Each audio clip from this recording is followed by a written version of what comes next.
जय हिंद दोस्तों, स्वागत है आपका रैंकर्स गुरुकुल यूट्यूब चैनल में, आपके अपने परिवार में। तो कैसे हैं आप लोग, बताइए। ऑडियो वीडियो क्लियर है? चलो, बहुत अच्छी बात है भाई। Avneet Kumar sir, I love you भाई, लव यू। तो देखो, आज के सेशन में हम क्या करने वाले हैं। आज है 60 दिन 60 मैराथन का 11वां सेशन, ठीक है। और आज के सेशन में जो है, एक बात को ध्यान रखिए, जितने भी CGL CHSL 2020 में क्वेश्चंस हुए हैं, साथ में जो MTS के 2020 के सभी टाइप्स के क्वेश्चंस हुए हैं, उन सभी टाइप के क्वेश्चंस को मैं आज के वीडियो में कराने वाला हूं। क्योंकि जैसा कि आपको पता है कि CHSL का भी नोटिफिकेशन आ गया है, और CHSL का नोटिफिकेशन के साथ साथ आपको एक और बात पता है कि इस साल थोड़ी सी वैकेंसी बढ़कर आएगी। जैसे MTS की वैकेंसी बढ़ गई है, वैसे CHSL की भी वैकेंसी बढ़ने की उम्मीद है। तो मेरी कोशिश यही रहेगी कि मैं इस चैनल के माध्यम से आप लोगों को ज़्यादा जो है सक्षम बना सकूं, ताकि आप उस पोस्ट को अपने लिए प्राप्त कर सको, ठीक है। तो हम क्या करने वाले हैं, सबसे पहले हमारे लिए जो एक एस्पिरेंट के तौर पर जो इंपॉर्टेंट होगा, वो होगा प्रीवियस ईयर के क्वेश्चन। आप किसी के स्ट्रेटजी के भी वीडियो देखोगे तो बोलेगा प्रीवियस ईयर क्वेश्चन लगाओ, कोई मॉक भी स्टार्ट करोगे तो प्रीवियस ईयर के क्वेश्चन लगाओ, ठीक है। एसएससी भी अपने पेपर को ही रिपीट कर रही है प्रीवियस ईयर के पैटर्न पर ही, जो 2020 में दिया, जो 2019 में दिया, डिट्टो का डिट्टो वहीं पूछ रहा है, ठीक है। आपने मेंस का भी क्वेश्चन देखा होगा, जो इस बार मेंस का पेपर हुआ था, पूरा का पूरा 18 और 19 का कॉपी पेस्ट था और कुछ भी नहीं था, बस सवालों के कैलकुलेशन को बढ़ा देना था, ठीक है। तो इसलिए मैं आपको कह रहा हूं कि आपके लिए अगर जो सबसे इंपॉर्टेंट है वो है प्रीवियस ईयर, तो प्रीवियस ईयर पे सबसे ज्यादा फोकस करो। तो इसीलिए रेशियो के पार्ट 1 में और पार्ट 2 में मैंने आपको सिखाया कंसेप्ट, कि कैसे अलग अलग तरह के सवालों को जो है हम बनाते हैं, ठीक है। कंसेप्ट क्या होते हैं, क्या उनके बेस्ट तरीके होते हैं, और आज की वीडियो में मैं आपको सभी प्रीवियस ईयर के जितने भी वैरायटी या कैटेगरी होते हैं उनको मैं करवाऊंगा रिवाइज, ठीक है। एक एक क्वेश्चंस के सबसे बेस्ट अप्रोच बताऊंगा, ठीक। आज के सवालों में कोई भी ऐसा आपको क्वेश्चन देखने को नहीं मिलेगा जो मेंस लेवल का है, बहुत ऊपर का है, क्योंकि मेरा मानना है कि सबसे पहले आप लोग प्री के लेवल के लिए तैयार हो जाइए। जब प्री के लेवल के लिए तैयार हो जाएंगे तो हम आपको मेंस लेवल के क्वेश्चंस भी करवाएंगे, ठीक है। जब मेंस आएगा तो स्पेशल सीरीज हम लोग उसके लिए बात करेंगे, लेकिन अभी जो इंपॉर्टेंट है वो ये है कि 60 दिन 60 मैराथन के तौर से हम आपको ज्यादा से ज्यादा सक्षम बना सकें, ठीक है। और मैं जो है आज से पूरा प्रॉपर तरीके से रेगुलर रहूंगा। जैसा कि मैंने कहा था कि विक्रम सर अभी तक नहीं आए, इस वजह से पूरी जिम्मेदारी हमारे ऊपर थी, बट अब चूंकि वो आ चुके हैं तो सभी चीज़ों को हैंडल वो अब करना शुरू कर देंगे, तो मेरा थोड़ा सा प्रेशर कम हो जाएगा, और कम हो जाएगा तो मैं रेगुलरिटी पे ज़्यादा फोकस करूंगा, ठीक है। मेरा होगा पर्पस यही कि कोई एक भी दिन ऐसा ना आ जाए जिससे हम आपको रूबरू ना हो सके और हम आपको जो है थोड़ा सा कंट्रीब्यूट आपके सक्षम में तैयारी में ना करा पाए।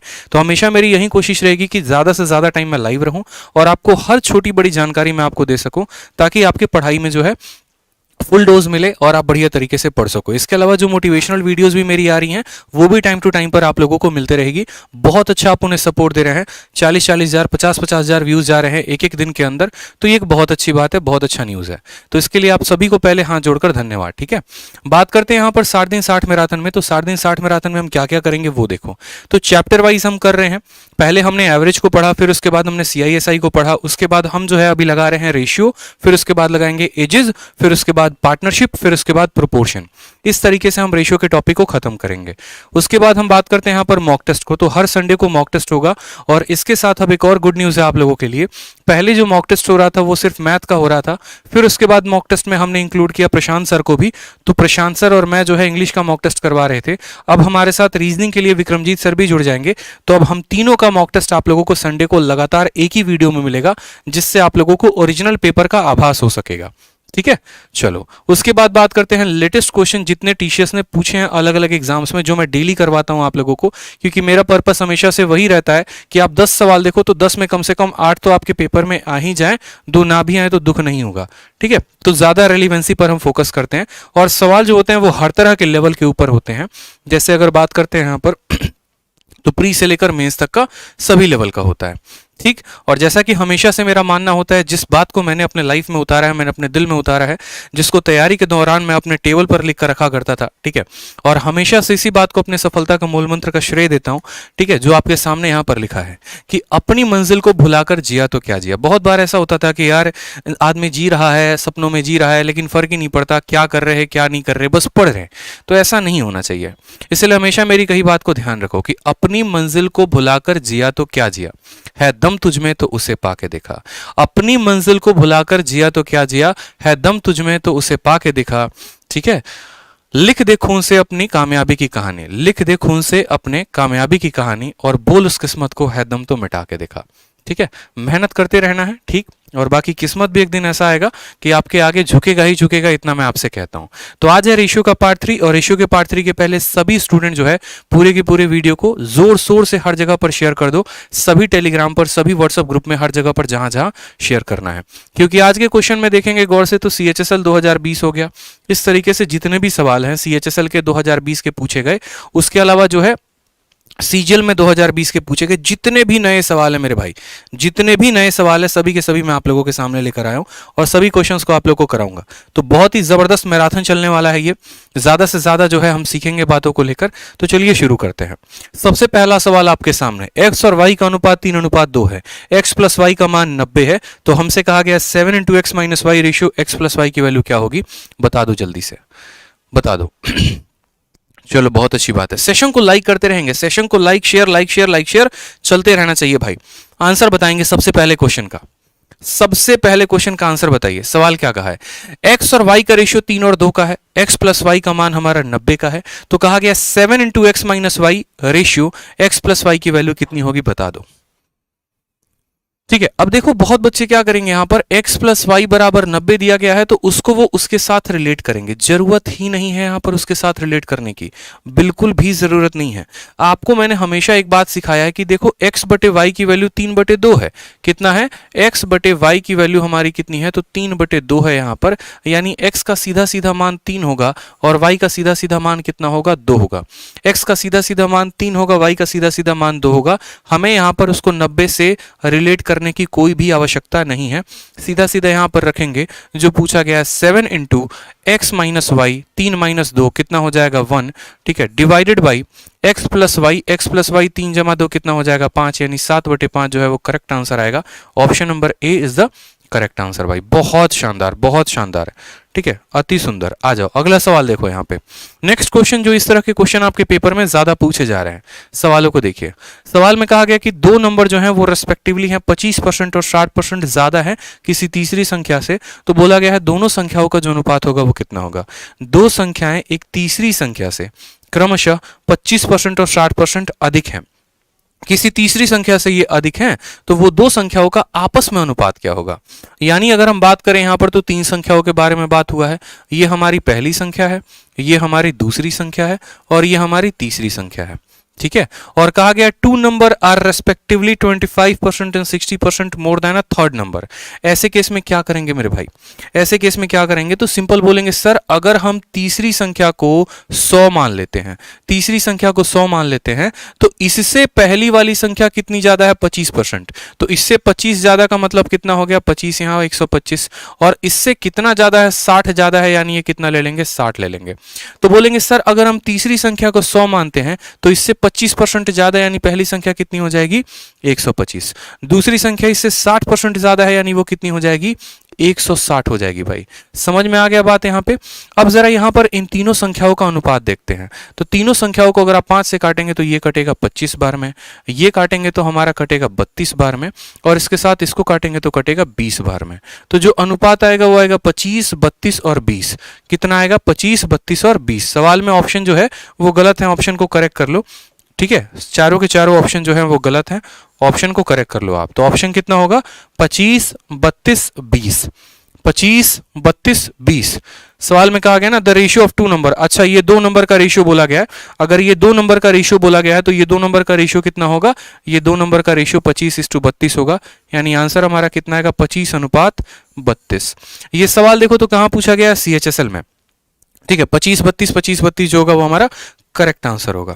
अगला सवाल देखो वापस से CHSL में पूछा गया है, मतलब जितने बच्चों का इस बार CHSL का पेपर है, मैं गारंटी कह रहा हूं ये सवाल आपके पेपर में आ रहा है, ये सवाल आपके पेपर में आ रहा है, इस बात को ध्यान रखो, ठीक है, क्योंकि ये सवाल पिछले 3 सालों से पूछा जा रहा है और इस साल भी पूछा जाएगा। सेम तरीके से कहा गया है दो संख्याएं A और B किसी तीसरी संख्या C से क्रमशः 80% और 20% अधिक है, तो A और B के संख्या का अनुपात बताओ कितना होगा। क्या बोलोगे, बोलोगे सर 3 संख्याएं लेते हैं, पहली संख्या A हो जाएगी, दूसरी संख्या B हो जाएगी, तीसरी संख्या C हो जाएगी यहाँ पे, ठीक। यहां पर A जो है वो C से कितना अधिक है और ये जो B है ये भी अधिक है, बोला गया है। तो यदि हम C को 100 मान लेते हैं, यदि हम C को 100 मान लेते हैं, ठीक है, तो इससे पहली संख्या 80% ज्यादा है और इससे दूसरी संख्या 20% ज्यादा है, यानी इससे 80 ज्यादा है, तो ये कितना हो जाएगा 180, ठीक है। और इससे 20 ज्यादा है, यानी ये कितना हो जाएगा 120 हो जाएगा यहां पर। तो जरा बोला गया है सवाल में किसका रेशियो, ए और बी का रेशियो, तो हमें यहां पर ए और बी का रेशियो देखना है, यानी 180 और 120 का अनुपात देखना है। तो 60 से काटोगे 3 बार में कटेगा, 60 से काटोगे 2 बार में कटेगा, आंसर कितना आ जाएगा 3:2। मैंने कहा ना ज्यादा हाई लेवल पे आज फोकस नहीं करेंगे, बस सारे कैटेगरी को कवर करने की कोशिश करेंगे। क्योंकि देखो जिस दिन हाई लेवल पढ़ाना होता है उस दिन मैं साफ बताता हूं, जिस दिन लो लेवल पढ़ाना होता है साफ बताता हूं। आज के सेशन पे मेरा ज्यादा फोकस है कि हर टाइप के क्वेश्चंस को आप कवर कर सको, जितनी कैटेगरी है उन सबको कवर अप कर सको, ताकि पेपर में किसी के भी शिफ्ट में कोई भी सवाल आ जाए तो वो छूटे नहीं। अब वो टाइप जो है वो हाई भी हो सकता है, लो भी हो सकता है, ठीक है। तो उसके लिए परेशान नहीं होना। मैं बार बार कह रहा हूं 1000 प्लस का लाइव का टारगेट है। मैं अपने टारगेट को पूरा करता हूं, मैं डेली इनोवेशंस करता हूं, डेली मेहनत करता हूं आप लोगों के लिए।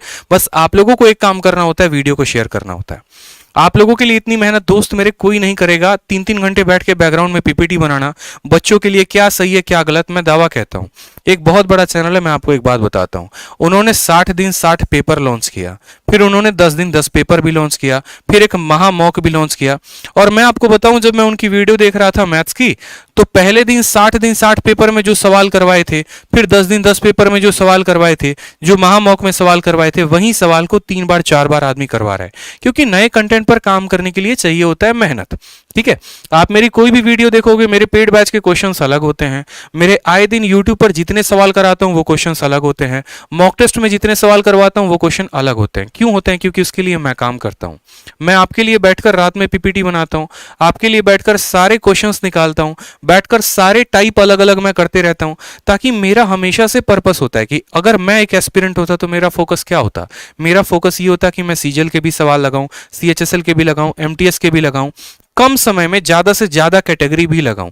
तो ये 60 दिन 60 मैराथन अपने आप में है ना एक रामबाण दवा है, एक ऐसी दवा जिसके माध्यम से हर एग्जाम के हर तरह के आप सवालों को लगा पाओगे। तो इसीलिए अगर मैं बैकग्राउंड में आपके लिए इतनी मेहनत कर रहा हूं, तो आपका भी एक फर्ज बनता है कि बस प्यारा सा वीडियो को शेयर कर देना है, अपने स्टेटस पे लगा देना है, ताकि ज्यादा से ज्यादा जो बच्चे हैं वो हमारे साथ कनेक्ट हो सकें और उनका बेनिफिट हो सके, ठीक है। चलो, तो कहा गया 2 नंबर 25% 65% ज्यादा है। यानी अगर हम बात करते हैं पहली संख्या की, दूसरी संख्या की और तीसरी संख्या की, ठीक है, तो सेम काम करना है। क्या करना है? तो सेम काम हमें ये करना है, पहली वाली संख्या को मान लिया 100, ठीक है, उससे पहला वाला कितना 25% ज्यादा, यानी 100 में 25 को जोड़ दो, और 65% ज्यादा यानी इसमें 65 को जोड़ दो। और सवाल में कहा गया है जो 2 नंबर है उनका रेशियो बता देंगे। बहुत ही सिंपल, इन दोनों का रेशियो बताना है। 125 और 165 का अनुपात कितना होगा? 5 से काटोगे तो 25 बार में कटेगा, और 5 से काटोगे 31 बार में। 25:31 इज द करेक्ट आंसर। लेकिन हमें तो मिला नहीं, 31 नहीं आएगा, 33 आएगा। 25 से 33 आएगा ये। तो 25 और 33 कौन सा ऑप्शन दिख रहा है बताओ? D for Devasena, D for दिल मांगे मोर। बहुत शानदार मेरे भाई, बहुत शानदार। आ जाओ अगला सवाल देखो। अगला सवाल आपको कुछ ऐसा क्वेश्चन आपको बोला जाएगा, ठीक है। देखो next question, the length and breadth of a rectangle are in the ratio 3:2। अगर उसका पेरीमीटर 30 सेंटीमीटर है तो एरिया कितना होगा, सवाल में पूछा गया है। और इस टाइप में एक सवाल सीएचएसएल में भी था, एक सीजीएल में भी था, एक एमटीएस में भी था। मतलब ये इंपॉर्टेंट टाइप था, इंपॉर्टेंट टाइप था, तो हम इसको सीखेंगे, हम इसको समझेंगे। क्या कहा गया है? लंबाई और चौड़ाई का अनुपात कितना है? 3:2 है। पेरीमीटर कितना है? तो हमारा 30 सेंटीमीटर है। एरिया हमसे पूछा गया है। अब आप मुझे एक बात बताओ दोस्तों, ठीक है, अब आप मुझे बात बताओ, जो पेरीमीटर होता है वो क्या होता है? देखो, मेरा पर्पस किसी चैनल को लेकर टारगेट करना नहीं है। मैं आपको एक बात समझा रहा हूं कि देखो क्या होता है कि अगर हम अलग अलग सीरीज चला रहे होते तो कम से कम हमारे सवाल अलग अलग होने चाहिए, ताकि बच्चे को क्या हो, फायदा हो सके। फायदा हो सके तो मतलब वो ज्यादा से ज्यादा बेनिफिट उठा सके उस चीज का लेकर। एक ही सवाल को हर दिन लेकर आना और फिर बच्चों को ये कहना कि नया है, वो गलत हो जाता है, ठीक है। तो ऐसा नहीं करना चाहिए, ठीक। आ जाओ यहां पे। तो सवाल को देखो, बोला गया है लंबाई और चौड़ाई का अनुपात 3:2 है, और पेरीमीटर कितना है? तो 30 सेंटीमीटर है, ठीक है। पेरीमीटर कितना है? 30 सेंटीमीटर है। तो जैसा कि हमें पता है कि एक अगर हम आयत लेते हैं तो आयत की लंबाई L होती है, चौड़ाई B होती है। पेरीमीटर की अगर हम बात करें, परिमाप की अगर हम बात करें, तो परिमाप कितना होता है? तो 2 × L + B होता है, ठीक है। और एरिया की बात करें तो एरिया कितना होता है? तो एरिया हमारा लंबाई × चौड़ाई होता है। ये बात आपको पता है कि एक आयत का perimeter perimeter 2 into L plus B होगा, एरिया लेंथ इंटू ब्रेथ होगा। सवाल में कहा गया उनका जो पेरीमीटर है, ठीक है, लंबाई चौड़ाई रेशियो में है। अगर हम उसके लंबाई को 3x मान लेते हैं, चौड़ाई को 2x मान लेते हैं, लंबाई को 3x मान लेते हैं, चौड़ाई को 2x मान लेते हैं, तो पेरीमीटर कितना हो जाएगा, तो 2 इंटू, ठीक है, 3x plus 2x, 2 into 3x plus 2x, और इसकी वैल्यू सवाल में कितनी दी गई है, 30 दिया गया है। 2 से काटो यहां पर तो 15 बार में कटेगा। 5x का वैल्यू कितना आ जाएगा, 15, तो x की वैल्यू कितनी आ जाएगी, x की वैल्यू हमारी 3 आ जाएगी। x की वैल्यू कितनी आ जाएगी, x की वैल्यू हमारी 3 आ जाएगी। अगर हमारी x की वैल्यू 3 आ जाएगी तो दोस्तों यहां पर हम इस बात को समझेंगे, x की वैल्यू हमारी 3 आ गई तो लंबाई का मान कितना हो जाएगा, तो 3 इंटू 3 हमारा लंबाई 3 हो जाएगा। चौड़ाई का मान कितना हो जाएगा, 2 इंटू 3 हमारा 6 हो जाएगा। तो अगर हम एरिया की बात करें तो एरिया कितना होगा, 9 इंटू 6, 54 आ जाएगा, which is the correct answer. 54 is the correct answer. Options इसके गलत हैं, ऑप्शन को करेक्ट कर लेंगे, कोई बात नहीं, यहाँ पर सारे के चारों ऑप्शंस गलत हैं। 54 जो आएगा वो क्या आएगा, करेक्ट आंसर आएगा। ऑप्शन नंबर ए को बना के टिक मारो। ठीक है, समझ में आ गया बात। यहाँ पे 2 इंटू लंबाई प्लस चौड़ाई बराबर इतना, तो x की वैल्यू आ गई 3, लंबाई हो गया 9, चौड़ाई हो गया 6, तो एरिया कितना हो जाएगा, 54 हो जाएगा। अगला सवाल देखो भाई, अगला सवाल कुछ ऐसा सवाल हमारे सामने आता है, ठीक है, सवाल को समझेंगे। सवाल में हमसे कहा गया कि बताओ 4:7 में कितना जोड़ दें कि वो रेशियो 2:3 बन जाए। कुछ ऐसे सवाल भी हमारे सामने बनते हैं, ठीक है, जहां पर हमारे अलग अलग ऑप्शंस है। अब या तो इस सवाल को हम किससे कर सकते हैं, ऑप्शन के माध्यम से, ठीक है, और नहीं तो दूसरा हम क्या कर सकते हैं यहां पर, तो दूसरा हम इन सवालों को ऐसे कर सकते हैं कि ऑप्शन ना इस्तेमाल करके हम डायरेक्ट इनको सॉल्व कर लें। तो बोला गया है कि how much should be added to each of the term so that they become इतना। अब इस सवाल को बताऊंगा मैं आपको 2 मेथड से। सबसे पहला मेथड क्या होता है, जो होता है बेसिक, ठीक है, और बेसिक पे फोकस करना होता है। असल में ये प्रोपोर्शन का क्वेश्चन बन जाता है। तो बेसिक में क्या है कि 2 संख्याएं हमारी 4:7 में है और उनको किस रेशियो में बनाना है, तो उनको 2:3 में बनाना है। उनको किस रेशियो में बनाना है, 2:3 में बनाना है। अब मुझे पता नहीं कि हमें क्या ऐड करना पड़ेगा, कोई दिक्कत की बात है नहीं, ठीक है, कोई परेशानी की बात है नहीं। एक तो आप ऑप्शन का इस्तेमाल कर सकते हो कि ठीक है सर 4 में 3 जोड़ दिया तो 7 आ जाएगा, 7 में 3 जोड़ दिया 10 आ जाएगा, यानी ये तो 7:3 बनेगा, मतलब ये सही नहीं है। ठीक, मानो 4, तो 4 में 4 दोगे 8 आ जाएगा, ये फायदा नहीं होगा ऑप्शंस को जोड़ने का। तो हम यहां पर क्या करते हैं कि इसमें दोनों में कितना जोड़ा गया है, x जोड़ा गया है, और x जोड़ने के बाद ये कितना आ गया है, इतना आ गया है। तो हम बोलेंगे कि मानो वो संख्या पहले किस रेशियो में थी, 4:7 में थी, दोनों में x जोड़ दिया गया तो कितना आ गया, दोनों में x जोड़ दिया गया तो वो 2:3 में आ गई, यही बोला गया है। ठीक है, तो इस सवाल को सबसे बेस्ट जो तरीका होगा निकालने का वो होगा डिफरेंस मेथड। आप चाहो तो डिफरेंस मेथड से निकाल सकते हो, बेसिक भी छोड़ो। जैसे मानो कि रेशियो पहले कितना था, तो 4:7 था, अब रेशियो कितना है, तो 2:3 है। और यही सवाल आपको एज में भी पूछा जाता है। एज में बच्चों क्या पूछा जाता है मेरे भाई, एज में ये बोला जाता है कि 2 लोगों की उम्र का अनुपात इतना था, कितने सालों के बाद, कितने सालों के बाद उनके उम्र का अनुपात इतना हो जाएगा। 2 लोगों की उम्र का अनुपात इतना था, कितने सालों के बाद उनकी उम्र का अनुपात इतना हो जाएगा, तो वो हमें साल पता करना होता है। तो हमने आपको हमेशा बताया कि यदि दोनों संख्याएं समान तरीके से बढ़ेंगी तो हमें इनका अंतर निकालना होगा। 3 और 2 का अंतर कितने का होगा, तो 1 का। 4 और 7 का अंतर कितने का होगा, तो 3 का। ये जो डिफरेंस होता है ना माय डियर, इस डिफरेंस को करो बराबर, इस डिफरेंस को क्या करो, करो बराबर। तो अगर यहां पर 3 है तो इसको भी क्या करोगे, 3 बनाओगे। इसको 3 बनाओगे तो कितने से गुना करोगे, 3 से गुना करोगे। जब इसको 3 से गुना करोगे तो 3 से ये भी गुना होगा और 3 से ये भी गुना होगा। तो 3 से 2 को गुना करोगे तो कितना बन जाएगा, बोलोगे सर 6 बन जाएगा। और 3 से 3 को गुना करोगे तो कितना बन जाएगा, 9 बन जाएगा। अब 4 में कितना जोड़े हो कि 6 आ गया है, तो बोलोगे 2। 4 में कितना जोड़े हो, तो 2 आ गया है। और 7 में कितना जोड़े हो कि 9 आ गया है, तो 2। यानी कितना जोड़ा जाए, तो 2 जोड़ा जाए। तो कौन सा आंसर सही है, तो ऑप्शन नंबर सी जो है वो करेक्ट है। बहुत बच्चे गलत उत्तर दे रहे थे, वो उत्तर 3 दे रहे थे जो कि उनका गलत था। यही बात मैं आपको समझाने की कोशिश कर रहा हूं। सवाल यही होगा, कंसेप्ट यही होगा, लेकिन पेपर में जब आएगा तो भाषा बदली जा सकती है। ऐसा कहा जा सकता है कि मां और बेटी की उम्र का अनुपात इतना है, कितने सालों के बाद मां और बेटी की उम्र का अनुपात इतना हो जाएगा। हमेशा ऐसे केस में क्या करना होता है, देखना होता है इनका अंतर 3 का, इनका अंतर 1 का, इस अंतर को बराबर कर देंगे। इस अंतर को बराबर करने के बाद देखो ये 6 हो जाएगा, 9 हो जाएगा, कितना बढ़ गया 2, कितना बढ़ गया 2, यानी आंसर कितना है, 2 है। ये सबसे बेस्ट और स्मार्ट अप्रोच था इस सवाल को हल करने का। अगला सवाल आ जाइए। अगला सवाल बहुत ही बेहतरीन सवाल, ऐसे ही like and share like and share like and share चलते रहना चाहिए। 1000 तक हम लोग लाइव पहुंच रहे हैं, मुझे दिख रहा है यहां पर आप लोगों को कंटेंट अच्छा लग रहा है, कंसेप्ट बढ़िया लग रहे हैं, बस दोस्तों ऐसे ही शेयर करते रहो, मजा आ रहा है भाई। सवाल में देखो, when 50% of a number A is added to B, the second number B increases by 25%, ratio between the numbers A and B are. Hindi में भी पढ़ लेते हैं। जब किसी संख्या ए का, मतलब ए नाम की कोई संख्या है, उसका 50% बी में जोड़ा जाता है तो दूसरी संख्या बी का 25% बढ़ जाती है। संख्या ए और बीच का अनुपात क्या है? अब या तो इस सवाल को अगर आपको करना है तो आप यहां से सीधा का सीधा ऑप्शन उठा के कर सकते हो, ठीक है, और नहीं तो दूसरा आप इसको समझो लैंग्वेज की भाषा में कि 50% ऑफ ए नंबर ए, यानी ए का कितना परसेंट दोस्तों? तो बोलोगे सर ए का 50%, कि 50% किसका? तो 50% ए का। हम बोलेंगे सर 50% ए का, 50% of A is added to B. किसको ऐड किया गया है? बी को ऐड किया गया है, ठीक है। The second number B increases by 125%, increases by 25%। जब हम ए का 50% बी में जोड़ते हैं, ए का 50% बी में जोड़ते हैं तो बी जो है 25% से बढ़ जाता है। यानी आप ऐसे समझ लो, यानी आप ऐसे समझ लो यहां पे कि अगर मेरे में आप कुछ जोड़ोगे मैं 10% से बढ़ जाऊंगा। इसका मतलब क्या हुआ? इसका मतलब यह हुआ कि पहले मैं 100% था, अब मैं 10% बढ़ गया, यानी मैं 110% हो गया। मैं 20% से बढ़ जाऊंगा, यानी मैं 100% था, 20% से बढ़ गया, यानी मैं 120% हो गया, ठीक है। तो यदि मैं इसके 50% को बी में जोड़ूंगा तो यह संख्या 25% से बढ़ जाएगी, यानी हम बोलेंगे कि बी कितना हो जाएगा? 125% ऑफ बी। अब एक तो बच्चा जो बैठेगा पेपर में वो लगाएगा ये लाइन और इसको लगेगा वो सॉल्व करने, और दूसरा मैं आपको बताऊंगा सबसे बेस्ट और स्मार्ट अप्रोच। आप इस लाइन को ऐसे लिखो और ऐसे काट दो।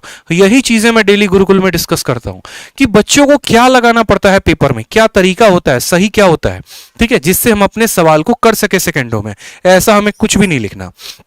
अब आप एक बात को समझो कि मैं एक संख्या हूं, ठीक है, और कुछ मेरे में जोड़ा गया और मैं कुछ से बढ़ गया। मानो कोई मुझे 10 रुपया देकर आया और मेरा मान 10% से बढ़ गया, यानी असल में जो मुझे वो 10 रुपया दिया गया था वही मेरे 10% का मान था। आप इस बात को समझिएगा, पकड़िएगा मेरी बात को, ध्यान से सुनिएगा मेरी बात को, ठीक है। मानो कि कोई व्यक्ति आया और मुझे 100 रुपया देकर चला गया और बोला कि देखो तेरे 100 रुपया हम तेरे कंपनी में देके जा रहे हैं, जिसके वजह से तुम्हारे कंपनी का मान 25% बढ़ जा रहा है। यानी असल में जो 100 रुपया वो मुझे देकर गया है उसका मान परसेंटेज में कितना है? 25%। उसी तरीके से ए का 50% जो है वो बी के कितने के बराबर है? 25% के। इस बात को समझिए कि अगर हम ए के 50% को नहीं जोड़ते तो बी 25% से नहीं बढ़ता, यानी कहीं ना कहीं जब हमने इसके 50% को जोड़ा तो बी 25% से बढ़ गया। यानी हम ये बात कह सकते हैं कि ए का 50% जो है वो बराबर है किसके? बी के 25% के। लाइनों को तोड़ना सीखिए, डिकोड करना सीखिए। अब हमसे सवाल में क्या बोला है? सवाल में हमसे बोला है कि ए और बी का रेशियो, तो यहां पर देखोगे तो परसेंटेज से परसेंटेज खत्म हो जाएगा, 25 से 2 बार में खत्म, 25 से 1 बार में खत्म।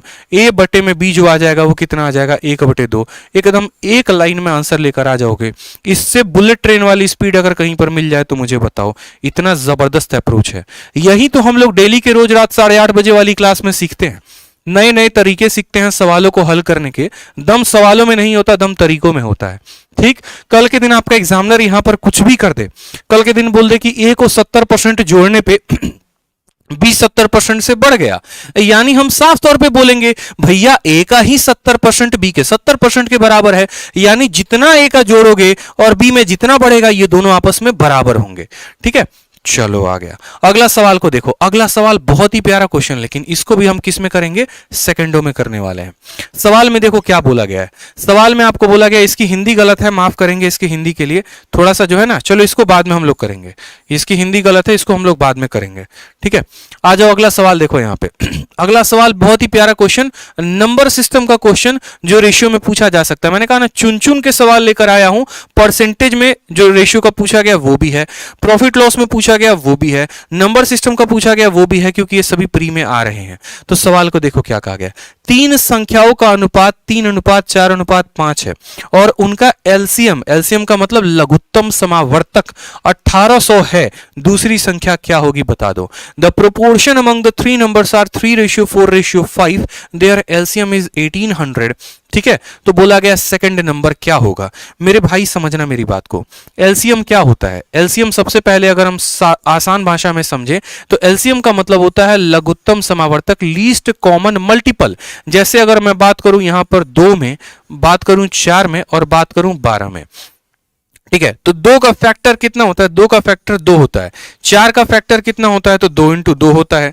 ठीक, 12 का फैक्टर कितना होता है, 2 इंटू 2 इंटू 3 होता है। ये होता है ना हमारा यहां पर। तो जब हम इनका एलसीएम लेंगे, तो जब हम इनका एलसीएम लेंगे तो क्या लेंगे बताओ। तो हम बोलते हैं कि सर एक ऐसा मल्टीपल जो तीनों में मौजूद हो। ठीक है, जो तीनों में मौजूद हो उसको एचसीएफ बोलते हैं, और ऐसा मल्टीपल फैक्टर लेके चलेंगे जो तीनों से कट जाए, लीस्ट कॉमन मल्टीपल, सबसे छोटा मल्टीपल इन तीनों का जो तीनों से कट जाए। ठीक है, यानी यहां पर 2 अगर तीनों के पास मौजूद है तो 2 को लिख दो। ठीक है, उसके बाद यहां पर जो है 2 यहां पर ही दोनों के पास मौजूद है, 2 को लिख दो, और एक 3 बच गया, 3 लिख दो। यानी बोलोगे 3 दूनी 6 दूनी 12। 12 एक ऐसी संख्या होगी जो 2 से भी कटेगी, जो 4 से भी कटेगी, जो 12 से, यानी इनका एलसीएम कितना हुआ 12। यानी किसी भी संख्या का एलसीएम जो होता है वो एक ऐसी संख्या होती है जो उन पूरे के पूरे संख्याओं को काटती है। तो उसी तरीके से यहां पर समझिएगा, हमारा पहला संख्या होगा 3x, दूसरा संख्या होगा हमारा 4x, और तीसरा संख्या होगा 5x। तो अगर हम इनके एलसीएम की बात करें तो क्या 3, 4 और 5 में कोई भी ऐसा कॉमन फैक्टर है, तो बोलोगे नहीं है सर। यानी यहां पर जो हमारा एलसीएम होगा वो होगा 3 इंटू 4 इंटू 5, और x तीनों में है तो x को हम एक बार लेंगे। बहुत बच्चे क्या करते हैं, x क्यूब लिख देते हैं, वो उनके जीवन की सबसे बड़ी गलती होती है। x क्यूब नहीं लिखना होता है, क्योंकि x तो तीनों जगह पर है तो x एक बार आएगा। 3 एक जगह पर है, 4 एक जगह पर, इतना, यानी एलसीएम कितना हो गया, तो एलसीएम हमारा 60x हो गया। और सवाल में मान कितना दिया गया 1800, तो बोलेंगे सर 60x का जो मान है वो कितना है, 1800 है यहां पर। ठीक है, तो 0 से आपका 0 खत्म, 6 से काटोगे 30 बार में। दोस्तों बताओ x की वैल्यू कितनी आ गई, 30। x की वैल्यू कितनी आ गई, 30। इस बार तो परीक्षा में हमसे यह पूछा गया है कि दूसरी संख्या कितनी है।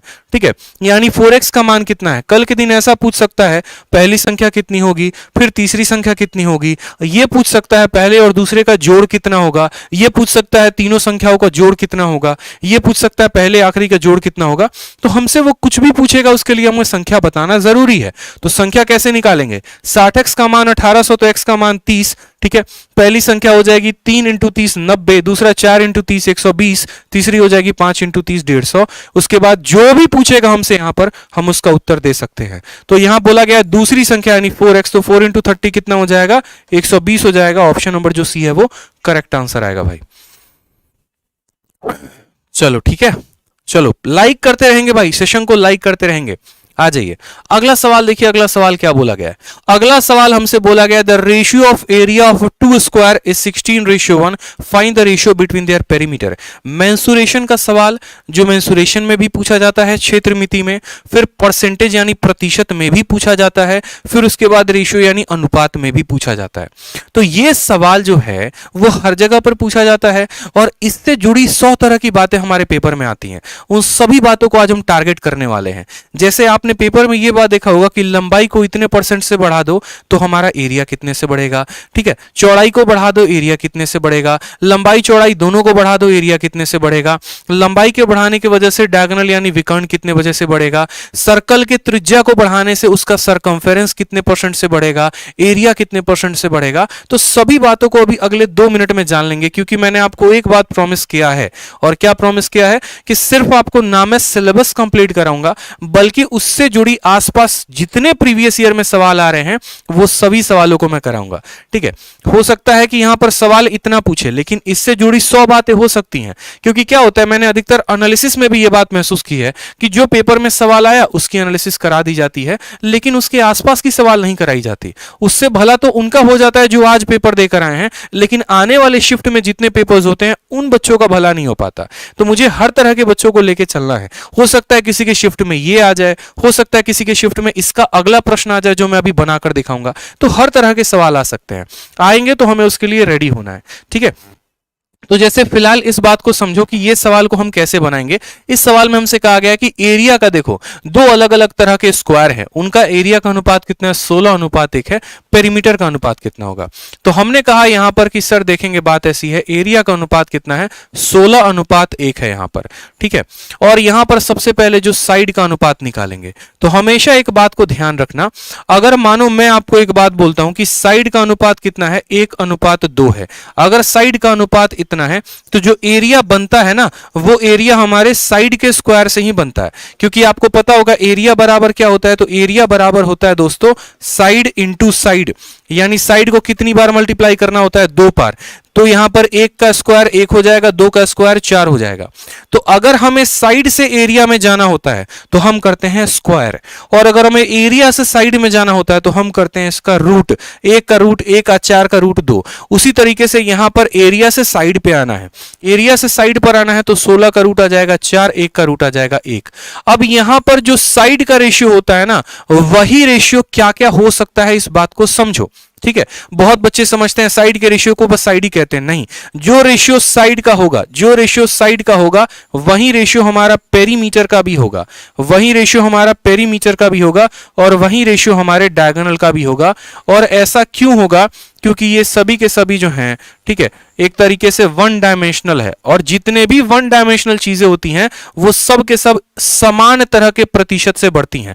यानी कल के दिन अगर आपको रेशियो बिटवीन देयर पेरीमीटर पूछा है, हो सकता है कि कल के दिन बोल दे कि ये 2 स्क्वायर हैं और इनके विकर्णों के बीच में इनके विकर्णों का भी रेशियो बताओ, तो चाहे इनका विकर्ण का रेशियो यानी डायगोनल का रेशियो बोलोगे तो भी 4:1, अगर इनका पेरीमीटर का रेशियो बोलोगे तो भी 4:1, अगर इनका यहां पर साइड का रेशियो बोलोगे तो भी 4:1, यानी साइड बोलेगा तो भी 4:1, पेरीमीटर बोलेगा तो भी 4:1, डायगोनल बोलेगा तो भी 4:1। लेकिन अगर एरिया बोलेगा तो इसी का स्क्वायर कर देंगे, एरिया बोलेगा तो इसी का स्क्वायर कर देंगे। तो मैंने कहा ना, उससे जुड़ी 100 बातें, किसी के शिफ्ट में पेरीमीटर आ सकता है, किसी के शिफ्ट में यहां पर डायगोनल आ सकता है, 100 बातें आ सकती हैं। तो आंसर कितना होगा, 4:1। अब जो दूसरा सवाल आपके पेपर में कॉन्स्टेंटली पूछा गया पिछले कई सालों में, वो क्या है वो भी समझ लीजिए। आपके पेपर में जो सवाल पूछे गए हैं वो कई सालों से ये पूछे जा रहे हैं कि आपका एक यहां पर क्या है, तो रेक्टेंगल है, आयत है, ठीक है, और आयत के लंबाई को हम कितना बढ़ा रहे हैं, आयत के लंबाई को हम 10% से बढ़ा रहे हैं, और इसके चौड़ाई को कितना से बढ़ा रहे हैं, तो 20% से बढ़ा रहे हैं। आपसे आपका एग्जामिनर दोस्तों क्या पूछता है, बोलता है बताओ एरिया कितने परसेंट से बढ़ेगा, एरिया कितने परसेंट से बढ़ेगा ये बता दो। बहुत बार ये सवाल पूछा गया है, बहुत बार CHSL नोटिफिकेशन आया है, बिल्कुल आया है, इसीलिए तो इतनी जान लगा रहे हैं हम सभी, नहीं तो आप यहां पर क्यों पढ़ते और हम यहां क्यों पढ़ाते। नोटिफिकेशन आया है और इस बार अच्छा मौका है बुनाने का। तो देखो, जब ऐसा सवाल आए कि लंबाई इतने परसेंट से बढ़ जाए, चौड़ाई इतने परसेंट से बढ़ जाए, तो हमें हमेशा एक बात को ध्यान रखना है कि जो हमारा एरिया होता है वो क्या होता है, तो एरिया बराबर लंबाई इंटू चौड़ाई होती है यहां पर, ठीक है। तो हमें क्या करना है, हमें लिखना है लंबाई, ठीक है। 10% का मतलब दोस्तों कितना होता है, तो 1/10 होता है। यानी हम बोलेंगे यहां पर ये हमारा पुराना लंबाई था और ये हमारा नया लंबाई है। समझेंगे बात को, पेपर में 1000 बार ये सवाल आया हुआ है। कैसे करेंगे, तो हम बोलेंगे सर पुराना लंबाई देखो 10 था, उसमें 1 बढ़ गया, यानी 10 से कितना हो गया, तो 11 हो गया, ठीक। उसी तरीके से यहां पर जो है चौड़ाई 20% है, 20% का मतलब 1/5, यानी हम यहां पर बोलेंगे कि सर चौड़ाई जो है, ब्रेथ जो है, पुराना कितना था, तो 5 था, और नया ब्रेथ कितना हो गया, 5 में 1 ज्यादा हो गया तो 6 हो गया। तो अगर हम बात करेंगे यहां पर एरिया में, तो एरिया दोस्तों कैसा आता है, तो एरिया लंबाई इंटू चौड़ाई, मतलब आपको पहले लंबाई का अनुपात लिख देना है, फिर आपको चौड़ाई का अनुपात लिख देना है। अब एरिया निकालेंगे तो 10 × 5 कितना हो जाएगा, 50, 11 × 6 हो जाएगा 66, कितने का बढ़त है, तो 16 का बढ़त है, कितने के ऊपर है, 50 के ऊपर है, तो 16/50 × 100 काटेंगे तो कितना आ जाएगा, 32% is the correct answer, 32% correct answer आ जाएगा। बहुत अच्छे भाई, बहुत अच्छे, सभी का आंसर 32% है। क्लियर हो गया, तो लंबाई का अनुपात लिख देंगे, चौड़ाई का अनुपात लिख देंगे, एरिया का अनुपात निकल जाएगा, ठीक। अगला सवाल सेम तरीके से क्या पूछा जाएगा, सेम तरीके से बोला जाएगा कि एक आपका घनाभ है, ठीक है। एक आपका घनाभ यहाँ पर क्यूबॉइड है, और ये घनाभ में क्या होता है, इसके लंबाई को हम बढ़ा देते हैं 10% से, समझेंगे मेरी बात को। इसके चौड़ाई को हम बढ़ा देते हैं दोस्तों 25% से, ठीक है। और इसके ऊंचाई को हम बढ़ा देते हैं 16 सही 2/3% से। तो आप मुझे बताओ यहाँ पर कि इसका जो वॉल्यूम होगा ना, ठीक है, इसका जो वॉल्यूम होगा वो कितने परसेंट से बढ़ेगा।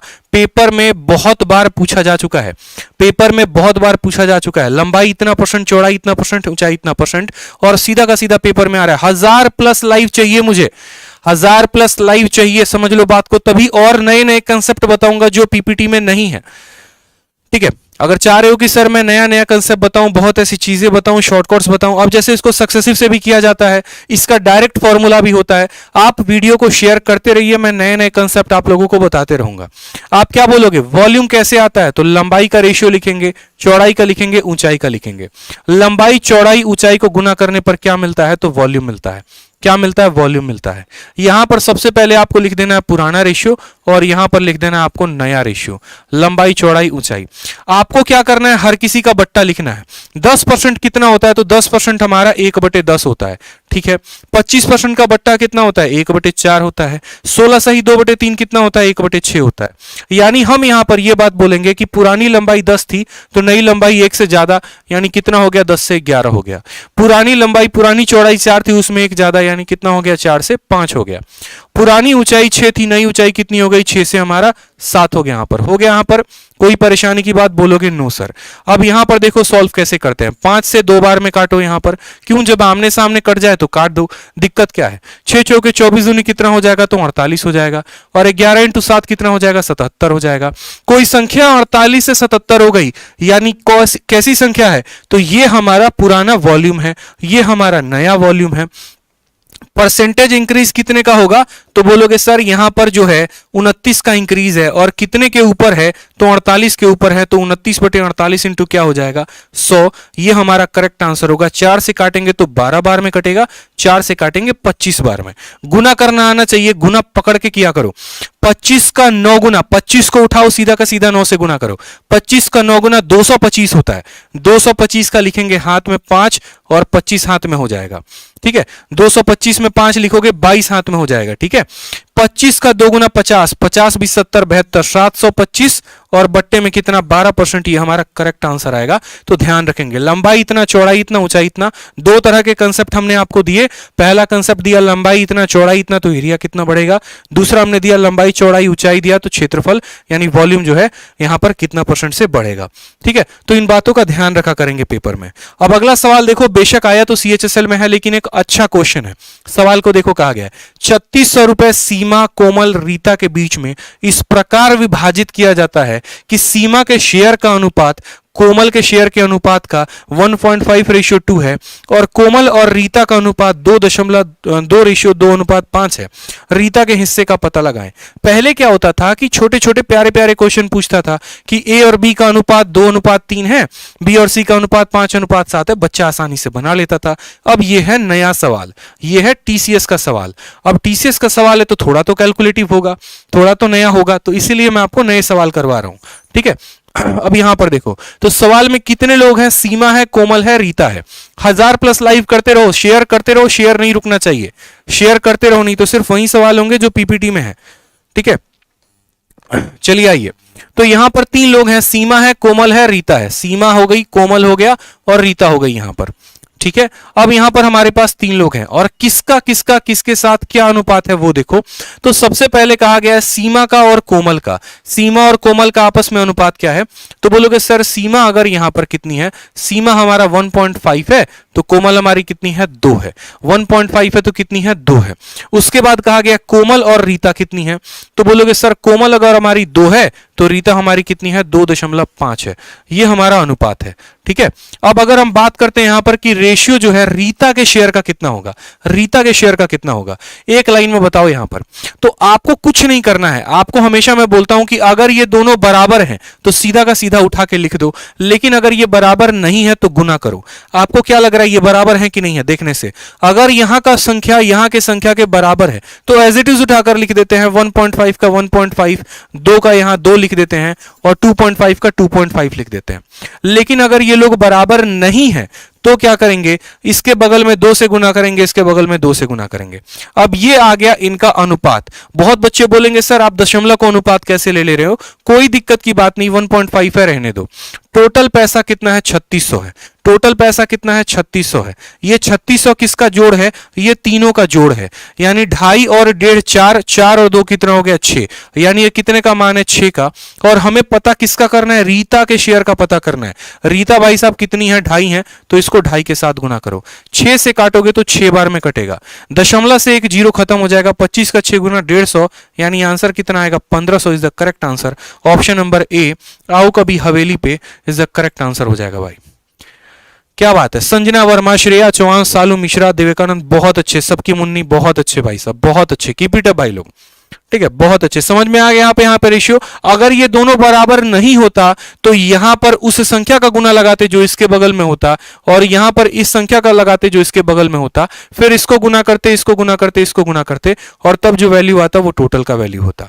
ठीक है, एक एक बेसिक पॉइंट हमारा क्लियर होना चाहिए ताकि परीक्षा में कंफ्यूजन ना रहे कि कहां पर क्या लिखना है क्या नहीं। जिस स्टूडेंट का बेसिक क्लियर नहीं होता है, कंफ्यूजन उसी को होता है पेपर में। ठीक है, समझ गए बात को। चलो आ जाओ, अगला सवाल देखो, नंबर सिस्टम का रेशियो पर आधारित एक प्यारा सा क्वेश्चन। ठीक है, सवाल को देखो, कहा गया है कि 3 प्राकृत संख्याओं के वर्गों का योग 1029 है और वे 1:2:4 के अनुपात में है। सबसे बड़ी संख्या और सबसे छोटी संख्या के बीच का अंतर, यानी the sum of square of 3 natural number, वो 3 कोई भी नेचुरल नंबर हो सकते हैं। ठीक, वो कितना है, 1029 है, और वो किस प्रोपोर्शन में है, 1:2:4 में। बोला गया difference between the greatest and the smallest number बता दीजिए। ठीक है, सबसे बड़ी और सबसे छोटी संख्या। तो मैंने यहां पर आपसे ये कहा कि मानो कि पहली संख्या हो गई हमारी 1x, दूसरी संख्या हमारी कितनी हो गई, 2x हो गई, और तीसरी संख्या हमारी हो गई 4x। ये जो यहां पर 1029 है, ये क्या है, सम है। 1029 है क्या है, तो सम है, यानी बोलेंगे सर ये जो 1029 है, ये 1029 किसका मान है, तो तीनों के स्क्वायर का जोड़ है। ये जिसका भी मान होता है उसको नीचे लिखते हैं। 1 का स्क्वायर 1 होगा, 2 का स्क्वायर 4 होगा, 4 का स्क्वायर 16, तो 16 4 20 और 1 21, यानी ये कितने का मान है, तो बोलोगे सर ये 21x स्क्वायर का मान है। ठीक है, 21x स्क्वायर का मान है, और हमसे क्या पूछा गया है, difference between the greatest number and the smallest number. ठीक है, यहां पर समझेंगे हम, यहां पर बोलेंगे देखो तीनों का स्क्वायर का जोड़ कितना, 4 का स्क्वायर 16, 2 का स्क्वायर 4 20, 20 और 1 21, यानी हम बोलेंगे सर 21x स्क्वायर की जो वैल्यू है वो कितने के बराबर है, तो 1029 के बराबर है। 21x स्क्वायर की वैल्यू कितनी है, 1029 के बराबर है। समझ में आ गया। सबसे पहले 21 से काटो, तो 21 से काटोगे तो 21 का 4 गुना कितना होता है, 84। ठीक है, 21 का 4 गुना, देखो आप चाहो तो 9 3 से भी काट सकते हो, 7 से भी, लेकिन 21 का 4 गुना कितना, 84, 16 और 2 18, 189 होगा। 189 बचेगा तो यहां पर कितना, 9 बार में कट जाएगा, तो एक्स स्क्वायर की वैल्यू आ जाएगी 49। अब एक्स स्क्वायर की वैल्यू अगर 49 है तो मुझे खुद बताओ यहां से कि एक्स स्क्वायर की वैल्यू 49, तो एक्स की वैल्यू कितनी आ जाएगी, 7 आ जाएगी। यानी जो रेशियो था वो पता हो गया। तो पहली संख्या 7, दूसरी संख्या 14 और तीसरी संख्या 28 हो गया, कोई दिक्कत की बात। सवाल में बोला गया है कि सबसे बड़ी और सबसे छोटी का अंतर, सबसे बड़ी 4 है, सबसे छोटी 1 है, 4 में से 1 गया, यानी हमें जो है वो 3x का मान बताना है। x का मान 7 है तो 3x का मान कितना आ जाएगा, 21 आ जाएगा। Option number D for Devasena is the correct answer हो जाएगा। डी फॉर दिल मांगे मोर, डी फॉर दिल मांगे more is the correct answer. ठीक है, ध्यान रहेगा। यहां पर बहुत बच्चे यहां पर गलती क्या करते हैं, बहुत बच्चे जो है खाली स्क्वायर को जोड़ के लिख देते हैं, वो गलत हो जाता है। ऐसा नहीं करना होता पेपर में, इन बातों का ध्यान रखा करो। ठीक है, कि भाई यहां एक्स स्क्वायर आएगा, जब स्क्वायर करोगे स्क्वायर आएगा, क्यूब करोगे क्यूब आएगा, पावर 4 करोगे पावर 4 आएगा। यहां से एक्स की वैल्यू निकालोगे और तब डिफरेंस बताओगे। ठीक है, आ जाओ यहाँ पे अगला क्वेश्चन देखो। अगला क्वेश्चन रेशियो का एक और, सर कोर्स लेना है, अरे कोर्स लेना है कोई बात नहीं, कोर्स के बारे में वीडियो के अंत में बताता हूँ। ठीक है, ताकि जो बच्चे पढ़ने आए हैं सिर्फ और सिर्फ उनका भला हो सके। तो जितने मेरे भाई हैं जो कोर्स के बारे में जानकारी चाहते हैं, वीडियो के एंड तक बने रहें, तब मैं आपको एंड में बताऊंगा कि क्या नया मिलता है आपको हमारे एप्लीकेशन पे और क्या क्या चीजें मिलती हैं। ठीक है, तो वीडियो के अंत तक बने रहें भाई। यू आर ग्रेट सर जी, धन्यवाद भाई। गच्चा खा गए सर, गच्चा खाओगे हमको पता है। अलजेब्रा कब स्टार्ट करोगे? चलो अगला टॉपिक एक एडवांस का रखते हैं। कितने बच्चे चाहते हैं कि अगला टॉपिक एडवांस का कराऊं? रेशियो, पार्टनरशिप ये खत्म होने के बाद अगला टॉपिक एडवांस का हो, जल्दी से बता दो। अगला टॉपिक एडवांस का चाहते हैं? अलजेब्रा करवा दे अगला टॉपिक, बताओ। चलो अगला सवाल देखो, यहां पे बोला गया है 1180 रुपए को ए बी सी के बीच बांटा जाता है इस तरीके से कि ए का 2 गुना, ठीक है, बी के 5 गुना और सी के 7 गुने के बराबर है, तो बोला जाएगा ए का शेयर कितना हो गया, बता दो। ठीक है, चलो आ जाओ। बहुत बच्चे यस, बहुत बच्चे नो कह रहे हैं, पढ़ लो पहले। चलो तो सवाल को देखो, बोला गया सच दैट ए का 2 गुना, क्या बोला गया है, ए का 2 गुना यहां पर, ठीक। उसके बाद बोला गया है बी का 5 गुना यहां पर, वो बराबर है किसके, सी के 7 गुना के। ठीक है, सवाल देखेंगे सीजीएल 6 मार्च 2020, सभी कह रहे हैं यस सर करा दो। चलो एक और बात बताओ कमेंट बॉक्स में कि एडवांस में कौन से टॉपिक से पहले करवाएं? परसेंटेज से करवाएं, नंबर सिस्टम से, सॉरी अलजेब्रा से करवाएं, नंबर सिस्टम से करवाएं, ट्रिगो से करवाएं, ज्योमेट्री या मेंसुरेशन? एडवांस में किस टॉपिक से आप चाहते हो कि पहले शुरुआत की जाए, कमेंट में बताओ। तो सवाल में कहा गया ए का 2 गुना, बी के 5 गुना और सी के 7 गुने के बराबर है। ठीक है, तो कभी भी अगर ऐसा हो तो पिछले क्लास में ही बताया था कि ऐसे रेशियो को हल कैसे किया जाता है। ऐसे रेशियो में ए भी है, बी भी है, सी भी है, तो कुछ नहीं करना, ए लिख देना है, बी लिख देना है, सी लिख देना है। आपको पता है कि अपने पास जो भी रखा होता है वो किसी को पसंद नहीं आता, हर किसी की नजर पड़ोसी पे होती है। यानी ए को अपना 2 पसंद नहीं आता है, क्या आता है, ये 5 और 7 आता है, तो 5 इंटू 7 कितना होगा बता दो। तो बोलोगे सर 5 इंटू 7 हमारा 35 होगा। उसी तरीके से बी को अपना मान पसंद नहीं आएगा, 2 और 7 आएगा, 2 और 7 कितना होगा 14। सी को अपना मान पसंद नहीं आएगा, 5 इंटू 2 कितना हो जाएगा 10 हो जाएगा। यानी ये हो गया इनका अनुपात, और अनुपात का मतलब यही हो गया इनका मान, यही हो गया इनका मान। ठीक है, तो हम बोलेंगे यहां पर 1180 को हमने क्या किया है, तीनों में विभाजित किया है, तीनों में विभाजित किया है, यानी ये 1180 इन तीनों का मान है। तो 35 10 45 10 55, ठीक है, और 55 और 4 यहां पर हो जाएगा 59। ये कितने की वैल्यू है 59 की, और कहा गया है ए का शेयर कितना होगा, ए का शेयर कितना है दोस्तों, तो 35 है। अब आप देखोगे तो यहां पर ये 59 का डबल है, तो इसको 20 बार में काटेगा, 35 का 2 गुना 70, 70 into 0 700 is the correct answer. Option number D for Devasena is the correct answer.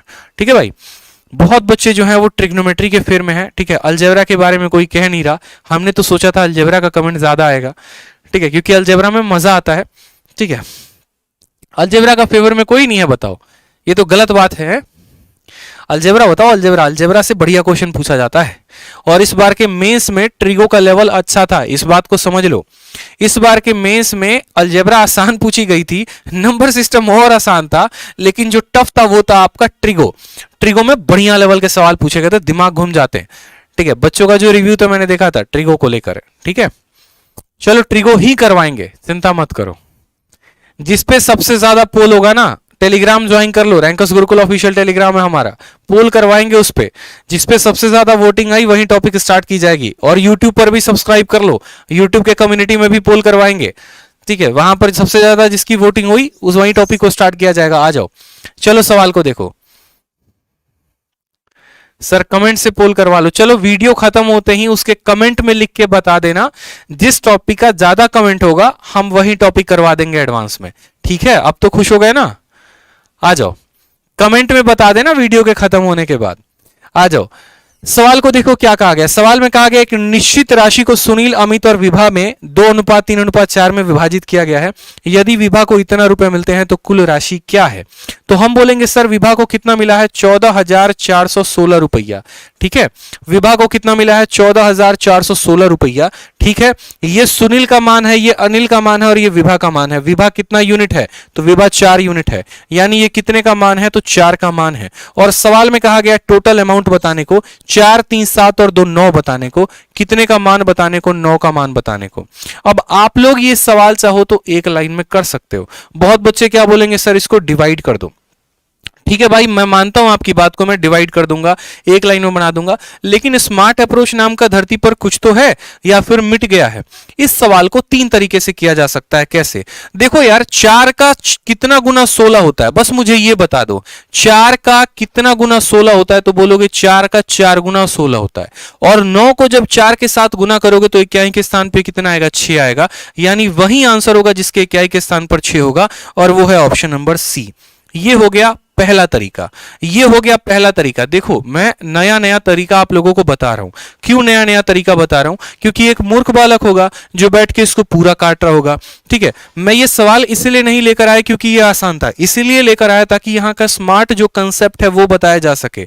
ठीक है, 4 16 को 4 बार में काटता है, 4 बार में काटता है सर, तो इसके इकाई के स्थान पे 4 है, और 9 को 4 के साथ गुना करेंगे तो इकाई के स्थान 6 आएगा, वही आंसर होगा जिसके इकाई के स्थान पे 6 होगा। ये हो गया पहला तरीका। दूसरा तरीका इस सवाल को समझने का क्या हो गया वो समझो। आप एक बार देखो कि इसमें से कौन सा ऑप्शन 9 से कटता है। 9 से वही ऑप्शन काटा था, देखो 9 से वही संख्या कटती है जिसके अंकों का योग 9 होता है। जैसे मैं अगर बोलूं कि मानो ये आप चेक करो कि 549 ये 9 से कट रहा है कि नहीं, तो आप इसको जोड़ के देखो, अगर इसको जोड़ने पर 9 आ गया तो ये 9 से कटेगा, और जोड़ने पर 9 नहीं आया तो नहीं कटेगा।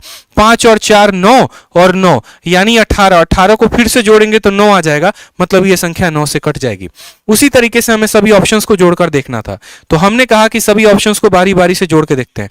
4 3 7 और 2 9 खत्म, 8 और 4 12, 12 को जोड़ेंगे तो इसका डिजिटल सम 3 आ गया। ठीक है, यहां पर देखो तो 6 और 3 9 कट जाएगा, लेकिन यहां शेषफल 4 बच जाएगा। 6 2 8 और 1 9 खत्म, 9 खत्म, यहां रिमाइंडर 1 बच जाएगा। तो ना ये ऑप्शन 9 से कटेगा, ना ये ऑप्शन 9 से कटेगा, ना ये ऑप्शन 9 से कटेगा। अगर इसमें से तीनों में से कोई भी 9 से नहीं कटेगा, और हमारी संख्या 9 के साथ गुना हो रही है, और नीचे कोई भी ऐसा डिजिट नहीं है जो इस 9 को काट सके, यानी हमारा आंसर वही होगा जो 9 से कटेगा। ठीक है, तो हमारा ऑप्शन नंबर सी जो होगा वो करेक्ट आंसर होगा। क्यों? क्योंकि 4 3 7 और 2 9 खत्म, 6 और 3 9 खत्म, मतलब ये पूरा का पूरा 9 से विभाजित, और जो संख्या 9 से विभाजित वही आंसर है। ठीक है, क्योंकि मेंसुरेशन में ऐसे बहुत सारे सवाल आपको देखने को मिलेंगे जहां पर डायरेक्ट कंसेप्ट इस्तेमाल होता है डिविजिबिलिटी का। मेंस में इतने भयंकर भयंकर सवाल पूछे गए थे, कैलकुलेशन क्या दिया गया था वो समझो। इस बार के मेंस में कैलकुलेशन ऐसा ही दिया गया था, 1441679 डिवाइडेड बाई 1 2 3 4। ठीक है, इनटू कितना हो जाएगा 9। अब ये संख्या देखो, ये क्या, ये संख्या 9 से कट रही है? नहीं। अगर ये संख्या 9 से नहीं कट रही है, अगर ये संख्या 9 से नहीं कट रही है मान लो, और फिर भी ऊपर वाली संख्या 9 से गुना हो रही है, यानी हमारा आंसर वही ऑप्शन होगा जो 9 से कटेगा। तो हमें इतना गुना और भाग नहीं करना था, 9 की डिविजिबिलिटी चेक करनी होती है, and that is the better way to solve any question within seconds. ठीक है, तो ध्यान रखेंगे इसका आंसर कितना होगा? सी। कैसे? या तो इसको 4 से काट के देखो कि 4 आ रहा है, 9 × 4 36, इकाई का स्थान 6 है, वैसे हो गया, और नहीं तो डिजिटल सम से हो गया। अगला सवाल देखो, अगला सवाल क्या है? ठीक है, चलो, 9 की भाजकता का नियम, बहुत शानदार भाई। अगला सवाल देखेंगे, बोला गया if the base radius of 2 cylinder, radius का अनुपात इतना है, हाइट का अनुपात इतना है, तो वॉल्यूम का अनुपात कितना होगा? बहुत शानदार। ठीक है, यानी यहां पर हमें कहा गया कि 2 बेलन हमें लेने हैं, और 2 बेलन में यहां पर रेडियस का अनुपात दिया गया है, इनके रेडियस का अनुपात है, इनके हाइट का अनुपात है, वॉल्यूम पूछेगा। आप मुझे बात बताओ, कोई भी एक बेलन होता है, कोई भी एक बेलन यानी सिलेंडर, उसका वॉल्यूम क्या होता है? तो बोलोगे सर पाई r²h होता है। यानी वॉल्यूम में रेडियस कितनी बार इस्तेमाल है? 2 बार इस्तेमाल है। हाइट कितनी बार इस्तेमाल है? 1 बार है। रेडियस 2 बार और हाइट 1 बार, रेडियस 2 बार और हाइट 1 बार।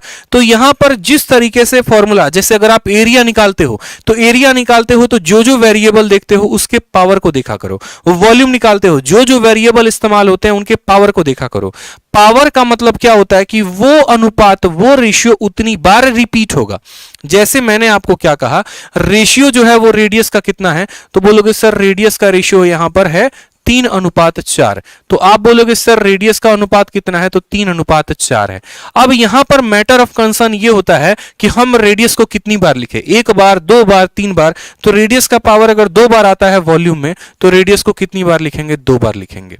ठीक है, उसके बाद यहां पर बोला गया है हाइट का रेशियो, तो हाइट यहां पर देखो, हाइट का पावर 1 है, तो हाइट हमें 1 बार लिखना है। 4 रेशियो कितना हो जाएगा? 9 हो जाएगा। अब सवाल में हमसे कहा गया वॉल्यूम, क्या कहा गया, वॉल्यूम कहा गया है। तो वॉल्यूम का मतलब क्या होता है, रेडियस का स्क्वायर इनटू हाइट, रेडियस का स्क्वायर इनटू हाइट। बोलोगे सर ये पाई क्या होगा, तो पाई की कोई आवश्यकता नहीं होती है, कांस्टेंट टर्म को नहीं लेते हैं, यहां भी पाई आएगा, यहां भी पाई आएगा और वो एक दूसरे को काट देगा यहां पे, ठीक है। तो 3 इंटू 3 9 आएगा और ये 9 को खत्म कर देगा, 4 से हमारा 4 खत्म होगा, तो आंसर कितना आ जाएगा, 1:4 is the correct answer. Option number B for Baahubali is the correct answer हो जाएगा भाई, B for Baahubali is the correct answer, ठीक है। बी फॉर बुला भी लो, किसको बुला लो, उसको बुला लो, ठीक है। आ जाओ अगला सवाल देखो, एमटीएस का 2019 में पूछा गया नया सवाल, जल्दी से बता दो, ठीक है। सवाल बता दो, ऐसा टाइप का भी ये क्वेश्चन आपके पेपर में आजकल बहुत ट्रेंडिंग में है और पूछा जा रहा है। कहा जा रहा है कि ए और बी का आय का अनुपात 3:8 है और उनके बचत का अनुपात 9:25 है। यदि ए की आय बी के व्यय के बराबर है तो ए और बी के व्यय का अनुपात कितना होगा। बहुत ही बेहतरीन सवाल, जो इसका आंसर सबसे पहले दे देगा उसके लिए पक्का कुछ ना कुछ हमारे तरफ से होगा, इतना मैं कहता हूं। चलो बता दो जल्दी से, ठीक है। वही हमारे सेशन का आज का धुरंधर कहलाएगा, वही कहलाएगा कि इस प्रतियोगिता का, इस एग्जाम का असली किंग वही स्टूडेंट है जिसने सबसे कम समय में आंसर दे दिया है। माना जाएगा उसके एफर्ट को, माना जाएगा उसके प्रतिभा को। सवाल क्या है, ratio of income of A and B 3:8 है, उनका सेविंग का अनुपात दे दिया गया है। बोला गया है ए का जो इनकम है, income of A is equal to expenditure of B. बहुत ही प्यारा सवाल, ठीक है। बोला गया है एक्सपेंडिचर ऑफ ए और बी का अनुपात क्या होगा, क्योंकि ये सवाल दोस्तों कहां कहां पूछा गया वो समझिए।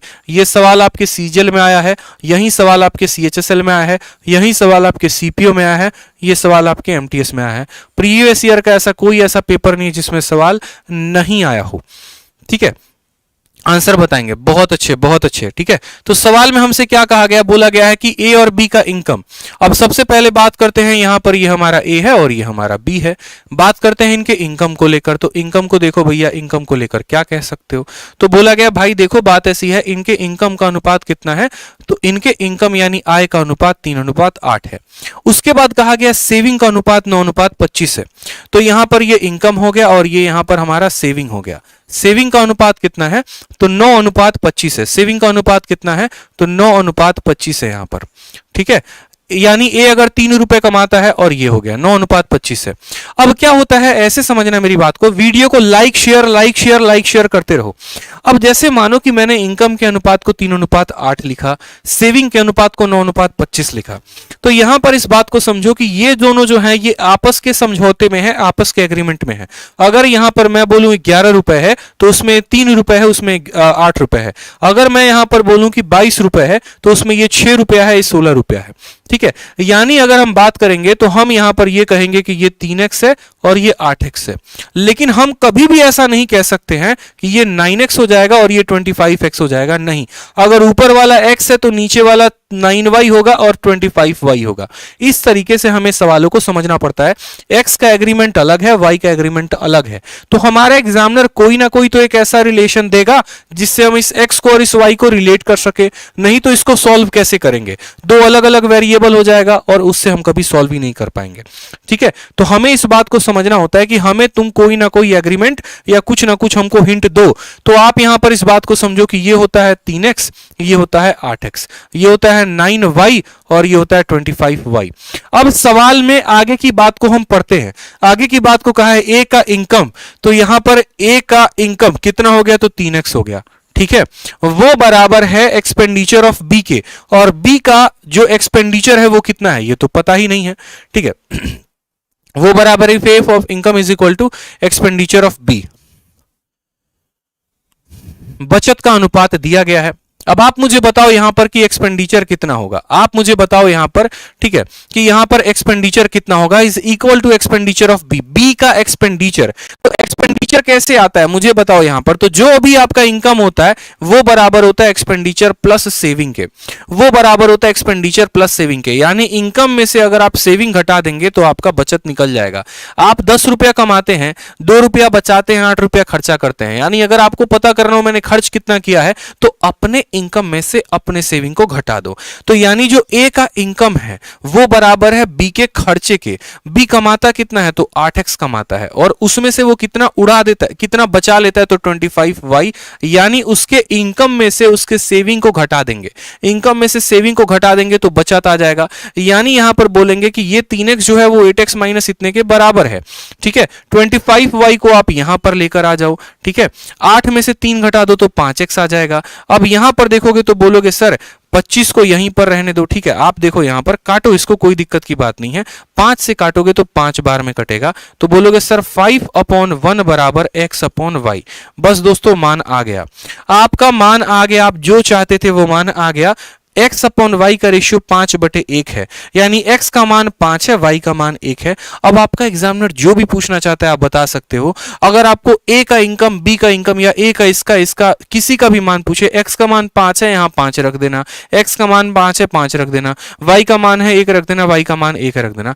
बोला गया ratio of expenditure of a और b, a और b का एक्सपेंडिचर का अनुपात बताएंगे। तो यहां पर हमारा a आ जाएगा, यहां पर b आ जाएगा और उनका खर्चा। ठीक है, तो मुझे बताओ एक्सपेंडिचर कैसे निकलता है। एक्सपेंडिचर इनकम में से सेविंग घटाने पे निकलता है। ए का इनकम कितना होगा 3x, x का मान कितना 5, तो 5 इंटू 3 कितना हो गया 15, और y का मान 1, तो 15 में से 9 घटा दोगे तो ए का खर्चा कितना आएगा, तो बोलोगे सर ए का खर्चा 6 रुपया आएगा। उसी तरीके से x का मान 5 है तो 8 इंटू 5 40, और 25 इंटू 1 25, तो 40 में से 25 चला जाएगा, 40 में से 25 चला जाएगा, कितना बचेगा 15। 6 और 15 का अनुपात कितने का है तो 2:3 है। 2:3 का मतलब कौन सा ऑप्शन सही है। ठीक है, सॉरी 2:3 नहीं 2:5, 3 से काटेंगे ना, 3 से 2 बार में कटेगा, 3 से 5 बार में, 2:5 इज द करेक्ट आंसर। तो कौन सा ऑप्शन सही है, option number D for Devasena.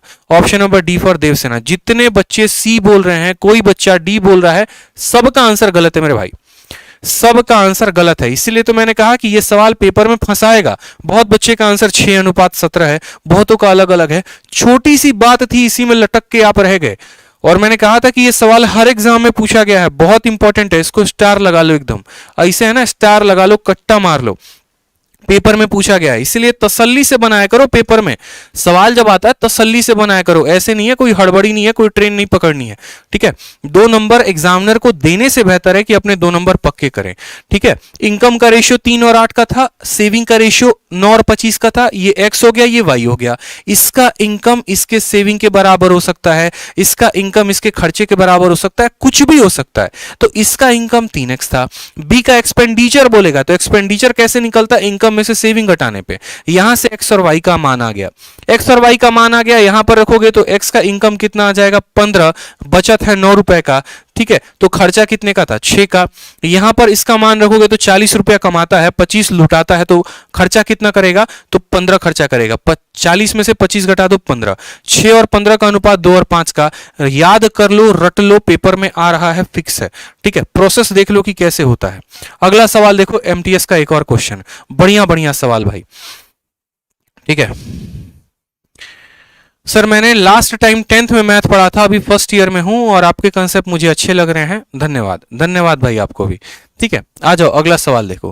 कहा गया the ratio between the divisor and remainder is 3:2 and the ratio between divisor and quotient is 7:12। If the remainder is 14 then find the remainder when the dividend is divided by 9। सवाल को आपको हो सकता है लगे यार बड़ा कठिन सवाल है, नंबर सिस्टम का सर कौन सा सवाल दे दिए, लेकिन भाई सवाल को समझो अच्छे से। ठीक है, ये नंबर सिस्टम का सवाल है और पेपर में पूछा गया है, तो ऐसा तो है नहीं कि आपके में आएगा तो आप छोड़ के निकल जाओगे पतली गली से, नहीं निकल सकते। पतली गली कंसेप्ट हर बार जरूरी नहीं होता, बहुत बार जो है स्मार्ट अप्रोच भी जरूरी होता है। ठीक है, अभी तक 1000 लाइव नहीं पहुंचे हैं, 1000 लाइव पहुंचा दो। ठीक है, बहुत बदमाश हो गए आप लोग, बिल्कुल भी लाइक नहीं करते हो वीडियो को। ठीक है, खाली पढ़ना जानते हो और वहां लाइक बटन जो है उसको दबाना नहीं जानते। ठीक है, हम बताओ इतना मेहनत करते हैं आप लोगों के लिए, एक लाइक भी नहीं करते हो, बहुत बुरा लगता है हमको, हमको रोना आता है, समझ रहे हो हैं? जल्दी से लाइक करो, चलो आ जाओ। अब सवाल में देखो भाजक और शेषफल के बीच का अनुपात कितना है, 3:2 है। भाजक और भागफल के बीच का अनुपात 7:12 है। यदि शेषफल 14 है तो भाजक को 9 से विभाजित करने पर कितना होगा। बढ़िया सवाल है, कैसे करेंगे। शोएब अंसारी कोर्स लेना है, कोर्स लेना है, कोर्स लेना। मेरे भाई ले लियो कोर्स यार, पढ़ा लेने दे भाई, पढ़ा लेने दो। इंक्वायरी नंबर है वीडियो के डिस्क्रिप्शन बॉक्स में है, बात कर लो फोन करके, उठा के बता देंगे कौन सा बैच चल रहा है कौन सा नहीं चल रहा है, ठीक है भाई। या फिर वीडियो के एंड तक रुक जाओ, बता दूंगा, ठीक है। अभी पढ़ लो, ठीक है। इंक्वायरी नंबर नोट कर लो सभी, जिसको फोन करना होगा तुरंत अभी फोन घुमा लो, कोई दिक्कत की बात नहीं है। सुबह में फोन कर लेना, सारे कोर्सेज के बारे में जानकारी दे दी जाएगी। अब पढ़ लेने दो। सवाल में देखो क्या बोला है, डिवाइजर रिमाइंडर फलाना फलाना 100 बातें। अब 100 बातें बोली गई है तो यहां पर समझो, ठीक है। आपको एक बात को समझना होता है कि यहां पर हमारा होता है डिविडेंड, डिविडेंड होता है, ठीक है। इसको हम भाग करते हैं किसके साथ, इसको हम भाग करते हैं डिवाइजर के साथ, ठीक है। और भाग करने के बाद जो यहां पर आता है वो क्या आता है, कोशिएंट आता है, ठीक। और जो नीचे बचता है वो क्या होता है, नीचे जो आता है वो आता है रिमाइंडर, नीचे जो आता है वो रिमाइंडर आता है। समझ रहे हो मेरी बात को। हिंदी में बोलेंगे तो ये भाजक होता है, ये जिसको भाज करते हैं वो होता है यहां पर, ठीक है। उसके बाद यहां पर हम बात करें यहां पर तो जो भागफल हो गया और यहां पर हो गया हमारा शेषफल, ये भागफल और ये शेषफल।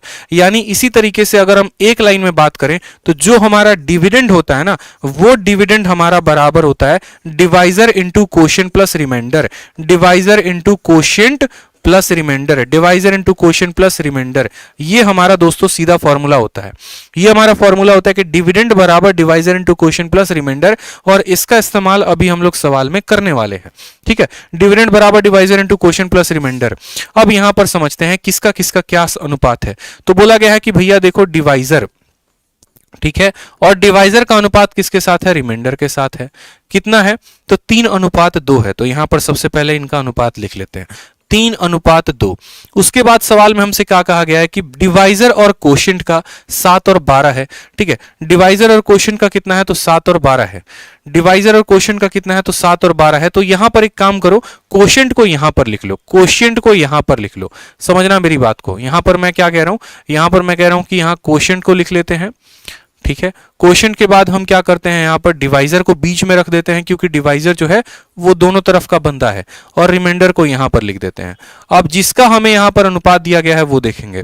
तो बोला गया है कि यही वो डिवाइजर है जिसका अनुपात रिमाइंडर के साथ है, और वो कितना है 3:2 है।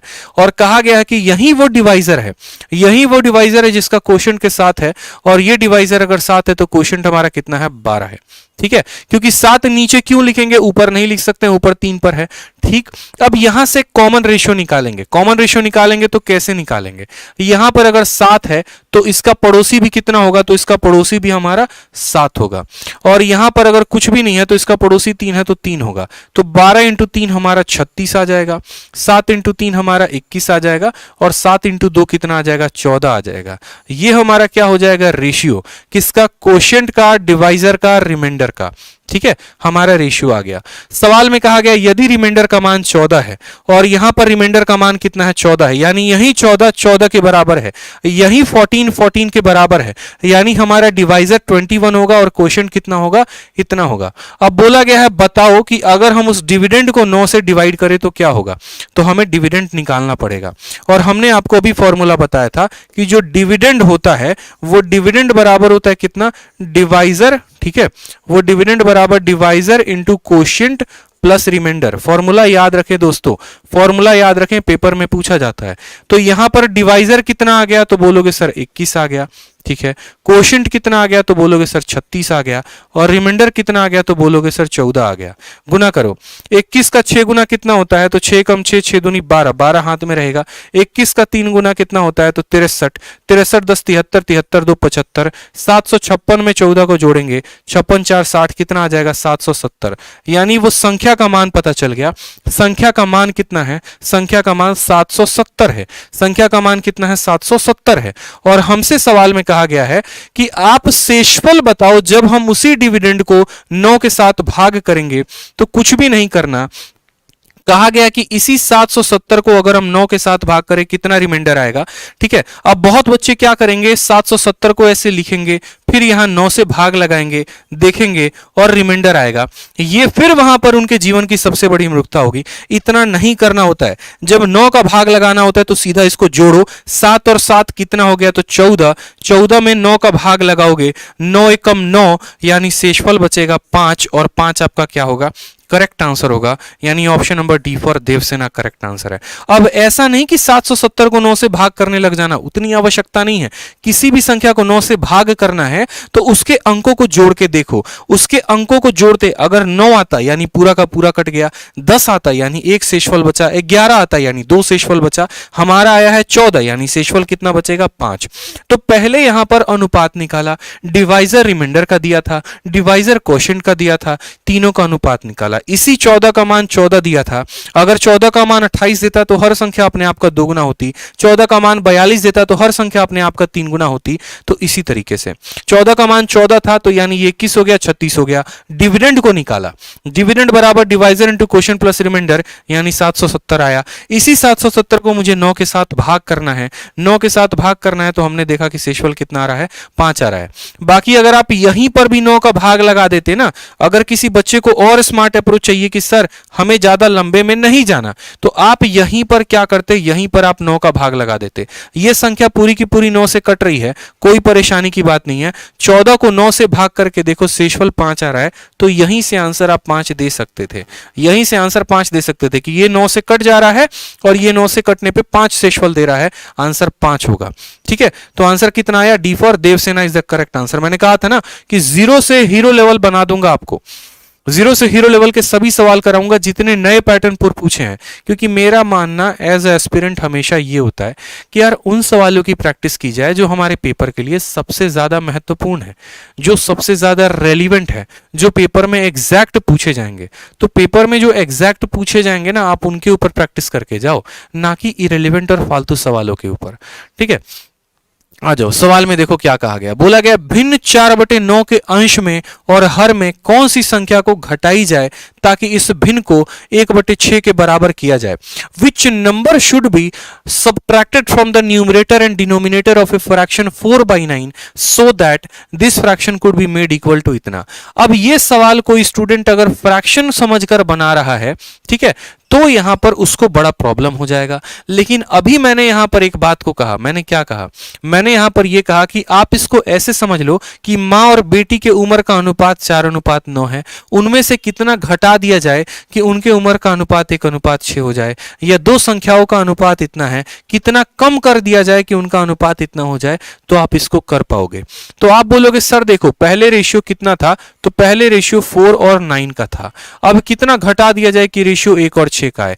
ऐसे केस में हमेशा इनका अंतर देखो, तो इनका अंतर कितने का है, 5 का है, और इनका अंतर कितने का है, 5 का है। यदि ये दोनों अंतर बराबर है, यदि ये दोनों अंतर बराबर हैं, तो आंसर हमारा क्या होगा, आंसर हमारा ये होगा। 4 में से आप कितना घटा रहे हैं कि 1 आ रहा है, तो बोलोगे सर 3 घटा रहे हैं। 9 में से कितना घटा रहे हैं, 6 आ रहा है, बोलोगे 3 घटा रहे हैं। तो आंसर कितना होगा दोस्तों, आंसर जो होगा वो हमारा ऑप्शन नंबर ए, आओ कभी हवेली पे, ठीक है, assistant audit officer is the correct answer. भाई साहब समझ में आ गया बात।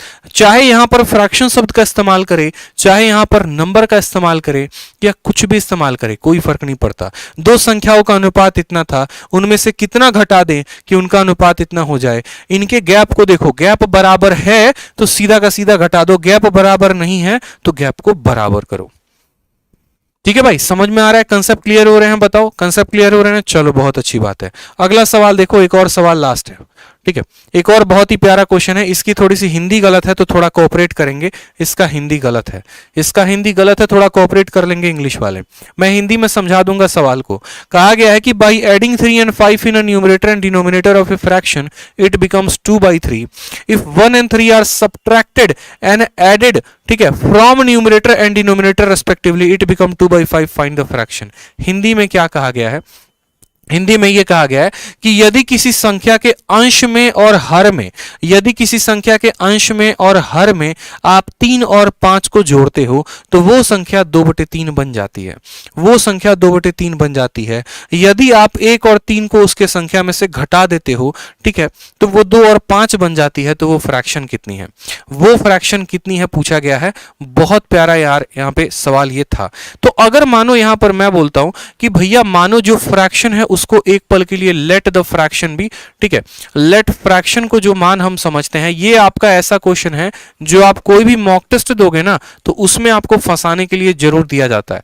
जैसे मछली को फंसाने के लिए दाना डाला जाता है ना, तो मॉक टेस्ट में आपको फंसाने के लिए ये सवाल दिया जाता है। ठीक है, तो समझ लो यहाँ पे सवाल को क्या कहा है। मानो हम फ्रैक्शन को x अपॉन y मानते हैं, कहा गया कि 3 और 5 उसके न्यूमरेटर और डिनोमिनेटर में जोड़ दो। तो आप बोलोगे सर देखो यहाँ पर उसके न्यूमरेटर में यानी x में कितना जोड़ देंगे, 3 जोड़ देंगे, और उसके डिनोमिनेटर में कितना जोड़ देंगे, 5 जोड़ देंगे। तो ये बराबर होगा किसके, तो ये बराबर होगा हमारे 2/3 के। ये हमारा हो गया पहला, ठीक है, पॉइंट। फिर उसके बाद बोलेगा कि यदि 1 और 3 को सब्ट्रैक्ट कर देते हो, यानी आप x में से 1 को घटा देते हो और y में से 3 को घटा देते हो, तो आपका जो आ जाएगा वो कितना आ जाएगा रेशियो, वो रेशियो आ जाएगा 2/5, वो रेशियो आ जाएगा 2/5। आपसे x अपॉन y का मान पूछा है, ठीक है, फ्रैक्शन का मान पूछा है कि ये फ्रैक्शन का मान कितना होगा, बताओ यहाँ पे। अब यहां पर हमें क्या करना है, छोटी सी बात को ध्यान में देना है। दो तरीके से ऐसे सवालों को परीक्षा में किया जाता है। जो पहला तरीका होता है वो होता है बेसिक से, कि हम यहां पर क्या कर रहे हैं, क्रॉस मल्टीप्लाई कर रहे हैं, एक इक्वेशन यहां बना रहे हैं, एक इक्वेशन यहां बना रहे हैं, और उन दो इक्वेशन को सॉल्व करके आंसर लेके आ रहे हैं।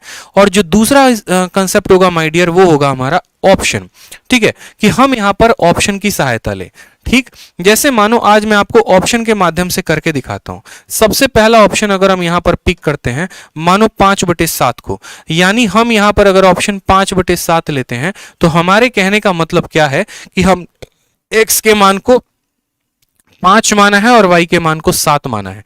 तो 5 में 3 को जोड़ोगे माय डियर, देखो ऑप्शन को रखो, तो बोलोगे सर x के मान को 5 मानो, y के मान को 7 मानो।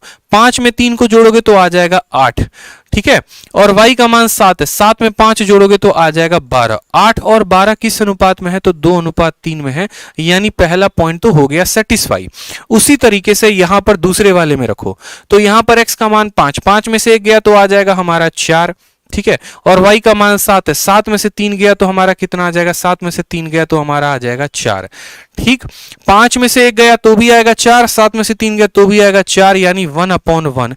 अब यहां पर 1/1 आ रहा है, लेकिन यहां 2/5 दिया गया है, तो हो जाएगा हमारा गलती, हो जाएगा हमारा यहां पर गलती। मेरी बात को समझ रहे हैं, नहीं समझ रहे हैं आप, मेरी बात को समझ रहे हैं ना। अब यहां पर हो जाएगा आपका गलती, तो जितने बच्चे ऑप्शन नंबर ए दे रहे थे उनका तो हो जाएगा यहां गलत। इस तरीके से ऑप्शन में फिर आपको सेकंड पुट करके देखना होगा, फिर आपको थर्ड पुट करके देखना होगा, फिर आपको फोर्थ पुट करके देखना होगा। ठीक, तो ये हो जाएगा हमारे लिए बकवास काम। अगर बकवास काम हो जाएगा तो हम आंसर क्या देंगे, हम यहां पर ऐसे समझते हैं, हम इनको क्रॉस मल्टीप्लाई करते हैं। 3 को x के साथ गुना करोगे तो देखो यहां पर इसको गुना करोगे तो बोलोगे सर 3 इंटू एक्स कितना हो जाएगा, 3x। ठीक, 3 इंटू 3 कितना हो जाएगा, तो बोलोगे सर 9 हो जाएगा। 2 इंटू वाई कितना हो जाएगा, तो बोलोगे सर 2y हो जाएगा, और 2 इंटू 5 कितना हो जाएगा, 10 हो जाएगा। इसको एक इक्वेशन बना दो, तो बोलोगे सर 3x, ठीक है, माइनस का 2y, और ये 10 भी इधर लेकर आओ, तो 9 में से 10 घटाओगे -1 बराबर 0। तो 3x माइनस 2y माइनस 1 बराबर 0। तो यहां पर लिख लो कि 3x माइनस 2y माइनस 1 बराबर कितना हो जाएगा, 0 हो जाएगा। उसी तरीके से यहां पर आप दूसरा वाला पॉइंट देखो, 5 इंटू एक्स हो जाएगा 5x, 5 इंटू -1 -5 हो जाएगा, 2 इंटू वाई 2y हो जाएगा, 2 इंटू 3 -6 हो जाएगा। यहां पर लिखोगे तो बोलोगे 5x, y आ जाएगा -2y, ये +6 हो जाएगा, यानी +1 बराबर हो जाएगा 0। तो यहां बोलोगे सर 5x माइनस 2y +1 बराबर हो जाएगा 0। ये हमारा हो गया इक्वेशन नंबर 2। दोनों इक्वेशन हमने बना लिया बकायदा।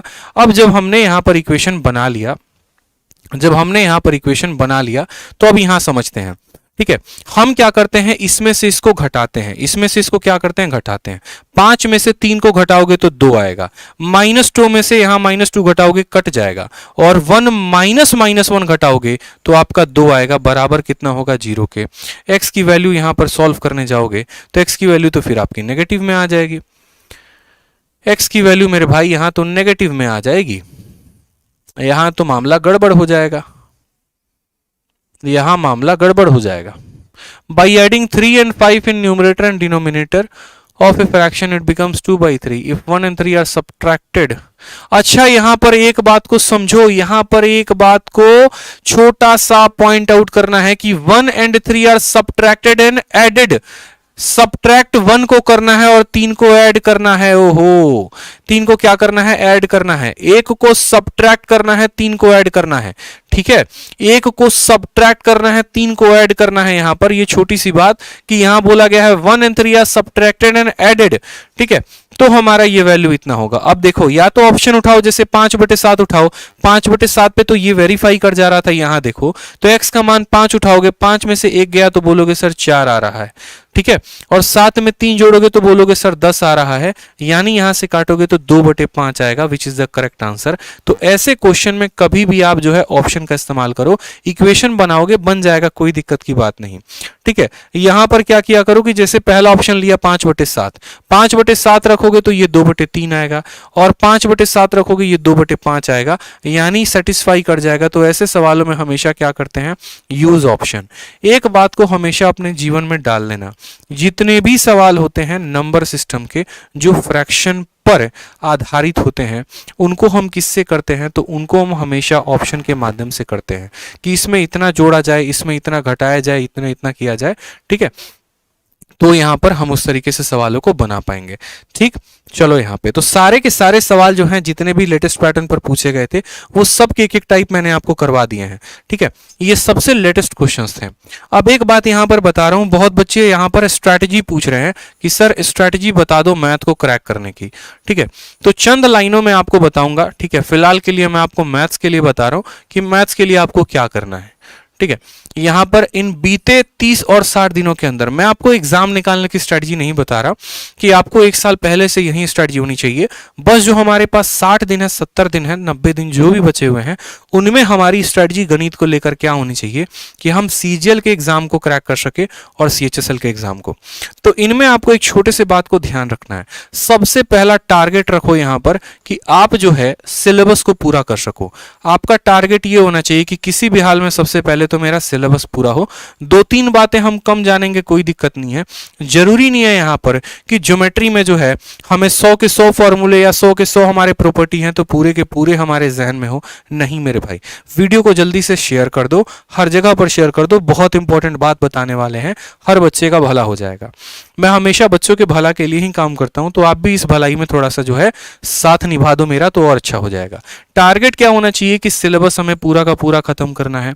उसके बाद हमारा नेक्स्ट पॉइंट पर हिटअप क्या होना चाहिए कि अब ऐसा नहीं है कि सिलेबस 4 महीने तक खत्म कर रहे हैं तो 4 महीने तक जो है ठीक है कुछ और करेंगे। नहीं, सिलेबस को साथ के साथ खत्म करते रहो और उसके बाद यहां पर टॉपिक वाइज टेस्ट लगाओ। टॉपिक वाइज टेस्ट लगाओ, इस बात का ध्यान रखो। एग्जाम्पल के तौर पे जैसे मानो जब मैंने एवरेज आपको पढ़ाया तो आपको क्या करना था? एवरेज के क्वेश्चन लगा लेने थे।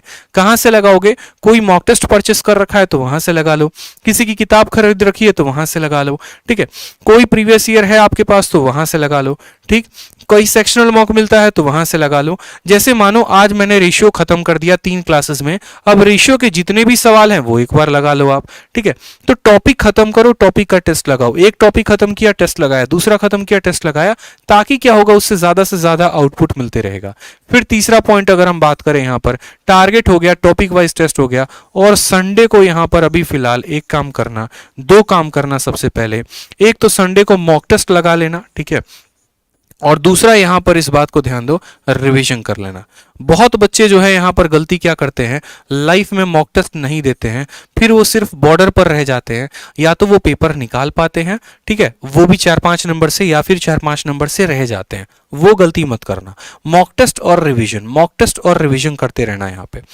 ठीक है, रिवीजन कैसे करना है? जैसे मैंने 60 दिन 60 मैराथन पढ़ाई है, संडे सैटरडे को बैठे पूरी की पूरी मेरी प्लेलिस्ट खोली और 1 से लेकर लगातार तक सभी वीडियो देखें। अलजेब्रा मैंने पढ़ा रखा है यूट्यूब पर, उसको देख लिया। फाउंडेशन बैच पढ़ा रखा है, उसको देख लिया। जो भी सीरीज एक पकड़ रहे हो शिद्दत से उसको पूरा का पूरा पढ़ो, काम खत्म हो जाएगा। ठीक है, इन 3 बातों का ध्यान रखो। सफलता के यही 3 मूल मंत्र हैं। 50 स्ट्रेटजी की वीडियो और 100 लोगों की बातें सुनने से बेहतर है अपने ऊपर काम करते हैं, अपने सिलेबस को पूरा करते हैं, उसका टेस्ट देते हैं, अपने आप को एनालाइज करते हैं और उसके बाद यहां पर उनके मॉक टेस्ट को लगाते हैं। ये 3 बातें जो भी स्टूडेंट यहां पर फॉलो कर लेता है तो उसके हाथ में उसके ज्वाइनिंग लेटर आने में 1 से 1.5 साल का ही वक्त लगेगा और आराम से तसल्ली से वो ज्वाइनिंग लेटर पर उसका नाम लिखा होगा और भारत सरकार द्वारा भेजा गया ये भी लिखा होगा। इस बात को ध्यान दो। बाकी यहां पर मैं जो है आप लोगों को पोस्ट डिटेल वाली जितनी भी वीडियो बता रहा हूं, जब जब मन ना लगे तब तब उसको जो है देखते रहना। ऐसा नहीं कि एक बार देख लिया उसके बाद नहीं देखेंगे, ऐसा कुछ नहीं है। जब जब मन ना लगे देखते रहो, उससे बहुत फायदा होता है। ठीक है, आज का जितना भी पढ़ाया है वो हमारे टेलीग्राम पर आपको मिल जाएगा। हमारे 2 टेलीग्राम है, rankers Gurukul, maths by Aditya Ranjan. हमारे चैनल पर जितने भी एजुकेटर्स पढ़ाते हैं, मैथ हो गया, इंग्लिश हो गया, जीएस हो गया, रीजनिंग हो गया, सबका पीडीएफ और नोटिफिकेशन रैंकर्स गुरुकुल पर आता है। और मैथ्स बाय आदित्य रंजन में देखो मैथ वर्ड लिखा हुआ है, इसका मतलब इस पर सिर्फ और सिर्फ मैथ के ही कंटेंट मिलते हैं। ठीक है, अगर आपको मेरे 60 दिन 60 मैराथन चाहिए, 30 डेज 30 मैराथन या कोई भी सीरियली पूरा का पूरा चाहिए तो पूरा का पूरा पीडीएफ हमारा अपलोडेड है, आप टेलीग्राम को ज्वाइन करके पढ़ सकते हैं। तो टेलीग्राम आप ही लोगों के लिए बनाया गया होता है ताकि आप वहां से पीडीएफ उठा सकें और अपना प्रैक्टिस कर सकें। ठीक है, क्योंकि जो मैं कंटेंट आपको दे रहा हूं वो कंटेंट आपको कहीं और नहीं मिलेगा इतना लेटेस्ट, तो फायदा होगा। साथ में जो बच्चे मैथ का रिकॉर्डेड बैच लेना चाहते हैं, ठीक है, कंप्लीट अरिथमेटिक, कंप्लीट एडवांस, तो आप मेरा मैथ्स का रिकॉर्डेड बैच ले सकते हैं क्योंकि आपका सीजीएल का पेपर आ चुका है, सीएचएसएल का पेपर आ चुका है। बहुतों के पास इतना समय नहीं होगा, उन्हें कम समय में पूरा का पूरा रिवीजन करना है, तो उन्हें यहां पर लाइव बैच की जरूरत ना महसूस होकर एक ऐसा बैच हो सकता है कि सर हमें रिकॉर्डेड बैच मिल जाए। ठीक है, ताकि हम कम समय में पूरा का पूरा सिलेबस खत्म कर सकें। तो YouTube के इतिहास में इकलौता ये ऐसा बैच है, ठीक है, पूरे एजुकेशन इंडस्ट्री में जो सबसे ज्यादा अपडेटेड है, क्योंकि मैंने अभी हाल फिलहाल इस बैच को कंप्लीट किया है। नया है, अपडेटेड क्वेश्चन है, लेटेस्ट पैटर्न के क्वेश्चन है पूरे के पूरे। अगर आप देखोगे तो 850 पन्ने से ऊपर की मैंने इसमें प्रैक्टिस शीट डाली है, प्रीवियस ईयर के एक भी कंसेप्ट को नहीं छोड़ा है, हर कुछ मैंने इसके अंदर पढ़ाया है। ये कहां से मिलेगा? तो डाउनलोड करना पड़ेगा आरजी विक्रमजीत एप्लीकेशन। ठीक है, और ये हमारे 2 इंक्वायरी नंबर है। फीस इतनी कम है कि एक समय ऐसा आएगा कि भारत के हर बच्चे के पास उसके मोबाइल में ये एप्लीकेशन में ये बैच जरूर होगा, इसीलिए ताकि वो इसको पढ़कर किसी भी गवर्नमेंट एग्जाम को निकाल सके। ठीक है, और ये हमारे इंक्वायरी नंबर है, आरजी विक्रमजीत एप्लीकेशन पर मिलेगा। जो मैंने कंटेंट इसमें दे दिया है, अगले आने वाले कई सालों तक इतना कंटेंट आपको नहीं मिल पाएगा कहीं से। ठीक है, और इतने कम फीस में तो बिल्कुल भी नहीं मिल पाएगा क्योंकि इसकी वैलिडिटी भी मैंने लाइफ टाइम दे दी है। हर चीज का बच्चे के लिए मैंने प्रॉपर बेनिफिट सोचा है। इसी तरीके से अगर हमारे तीनों सब्जेक्ट के आप यहां पर लाइव बैच चाहते हो, मैथ का, इंग्लिश का, रीजनिंग का, ठीक है, तो आप हमारा वही application RG Vikramjeet application download कर सकते हो, वही इंक्वायरी नंबर पर फोन करके बात कर सकते हो और आप यहां पर हमारा कॉम्बो बैच भी ले सकते हो। लाइव बैच की जो मेरी फीस होती है 900 रुपए होती है, रिकॉर्डेड बैच की जो मेरी फीस है वो 700 रुपए है। ठीक है, अब 900 900 900 यानी 2700, लेकिन अगर आप इंडिविजुअल कॉम्बो लोगे तो आपको 2100 में तीनों टीचर का मिल जाएगा। ये फायदा यहां पर आपको हो सकता है। ठीक है, तो ये भी जैसे आप यहां से ले सकते हैं। साथ में चैनल को जरूर सब्सक्राइब करना। कल मैं एजेस टॉपिक पढ़ाऊंगा, उम्र पर आधारित प्रश्न, जो आपके लिए बहुत फायदेमंद होने वाला है। तो कल के सेशन में जरूर लाइव रहना। फिर उसके बाद पार्टनरशिप पढ़ेंगे यानी साझेदारी, और फिर उसके बाद और नए टॉपिक्स पढ़ेंगे। ठीक है, तो आज के लिए इतना ही। वीडियो को लाइक करना, कमेंट बॉक्स में जरूर बताना सेशन कैसा लगा। साथ में यह भी बताना एडवांस मैथ शुरू करूं तो किस टॉपिक से शुरू करूं। ठीक है, तो आज के लिए इतना ही। मिलेंगे कल के सेशन में। धन्यवाद, love you all, take care.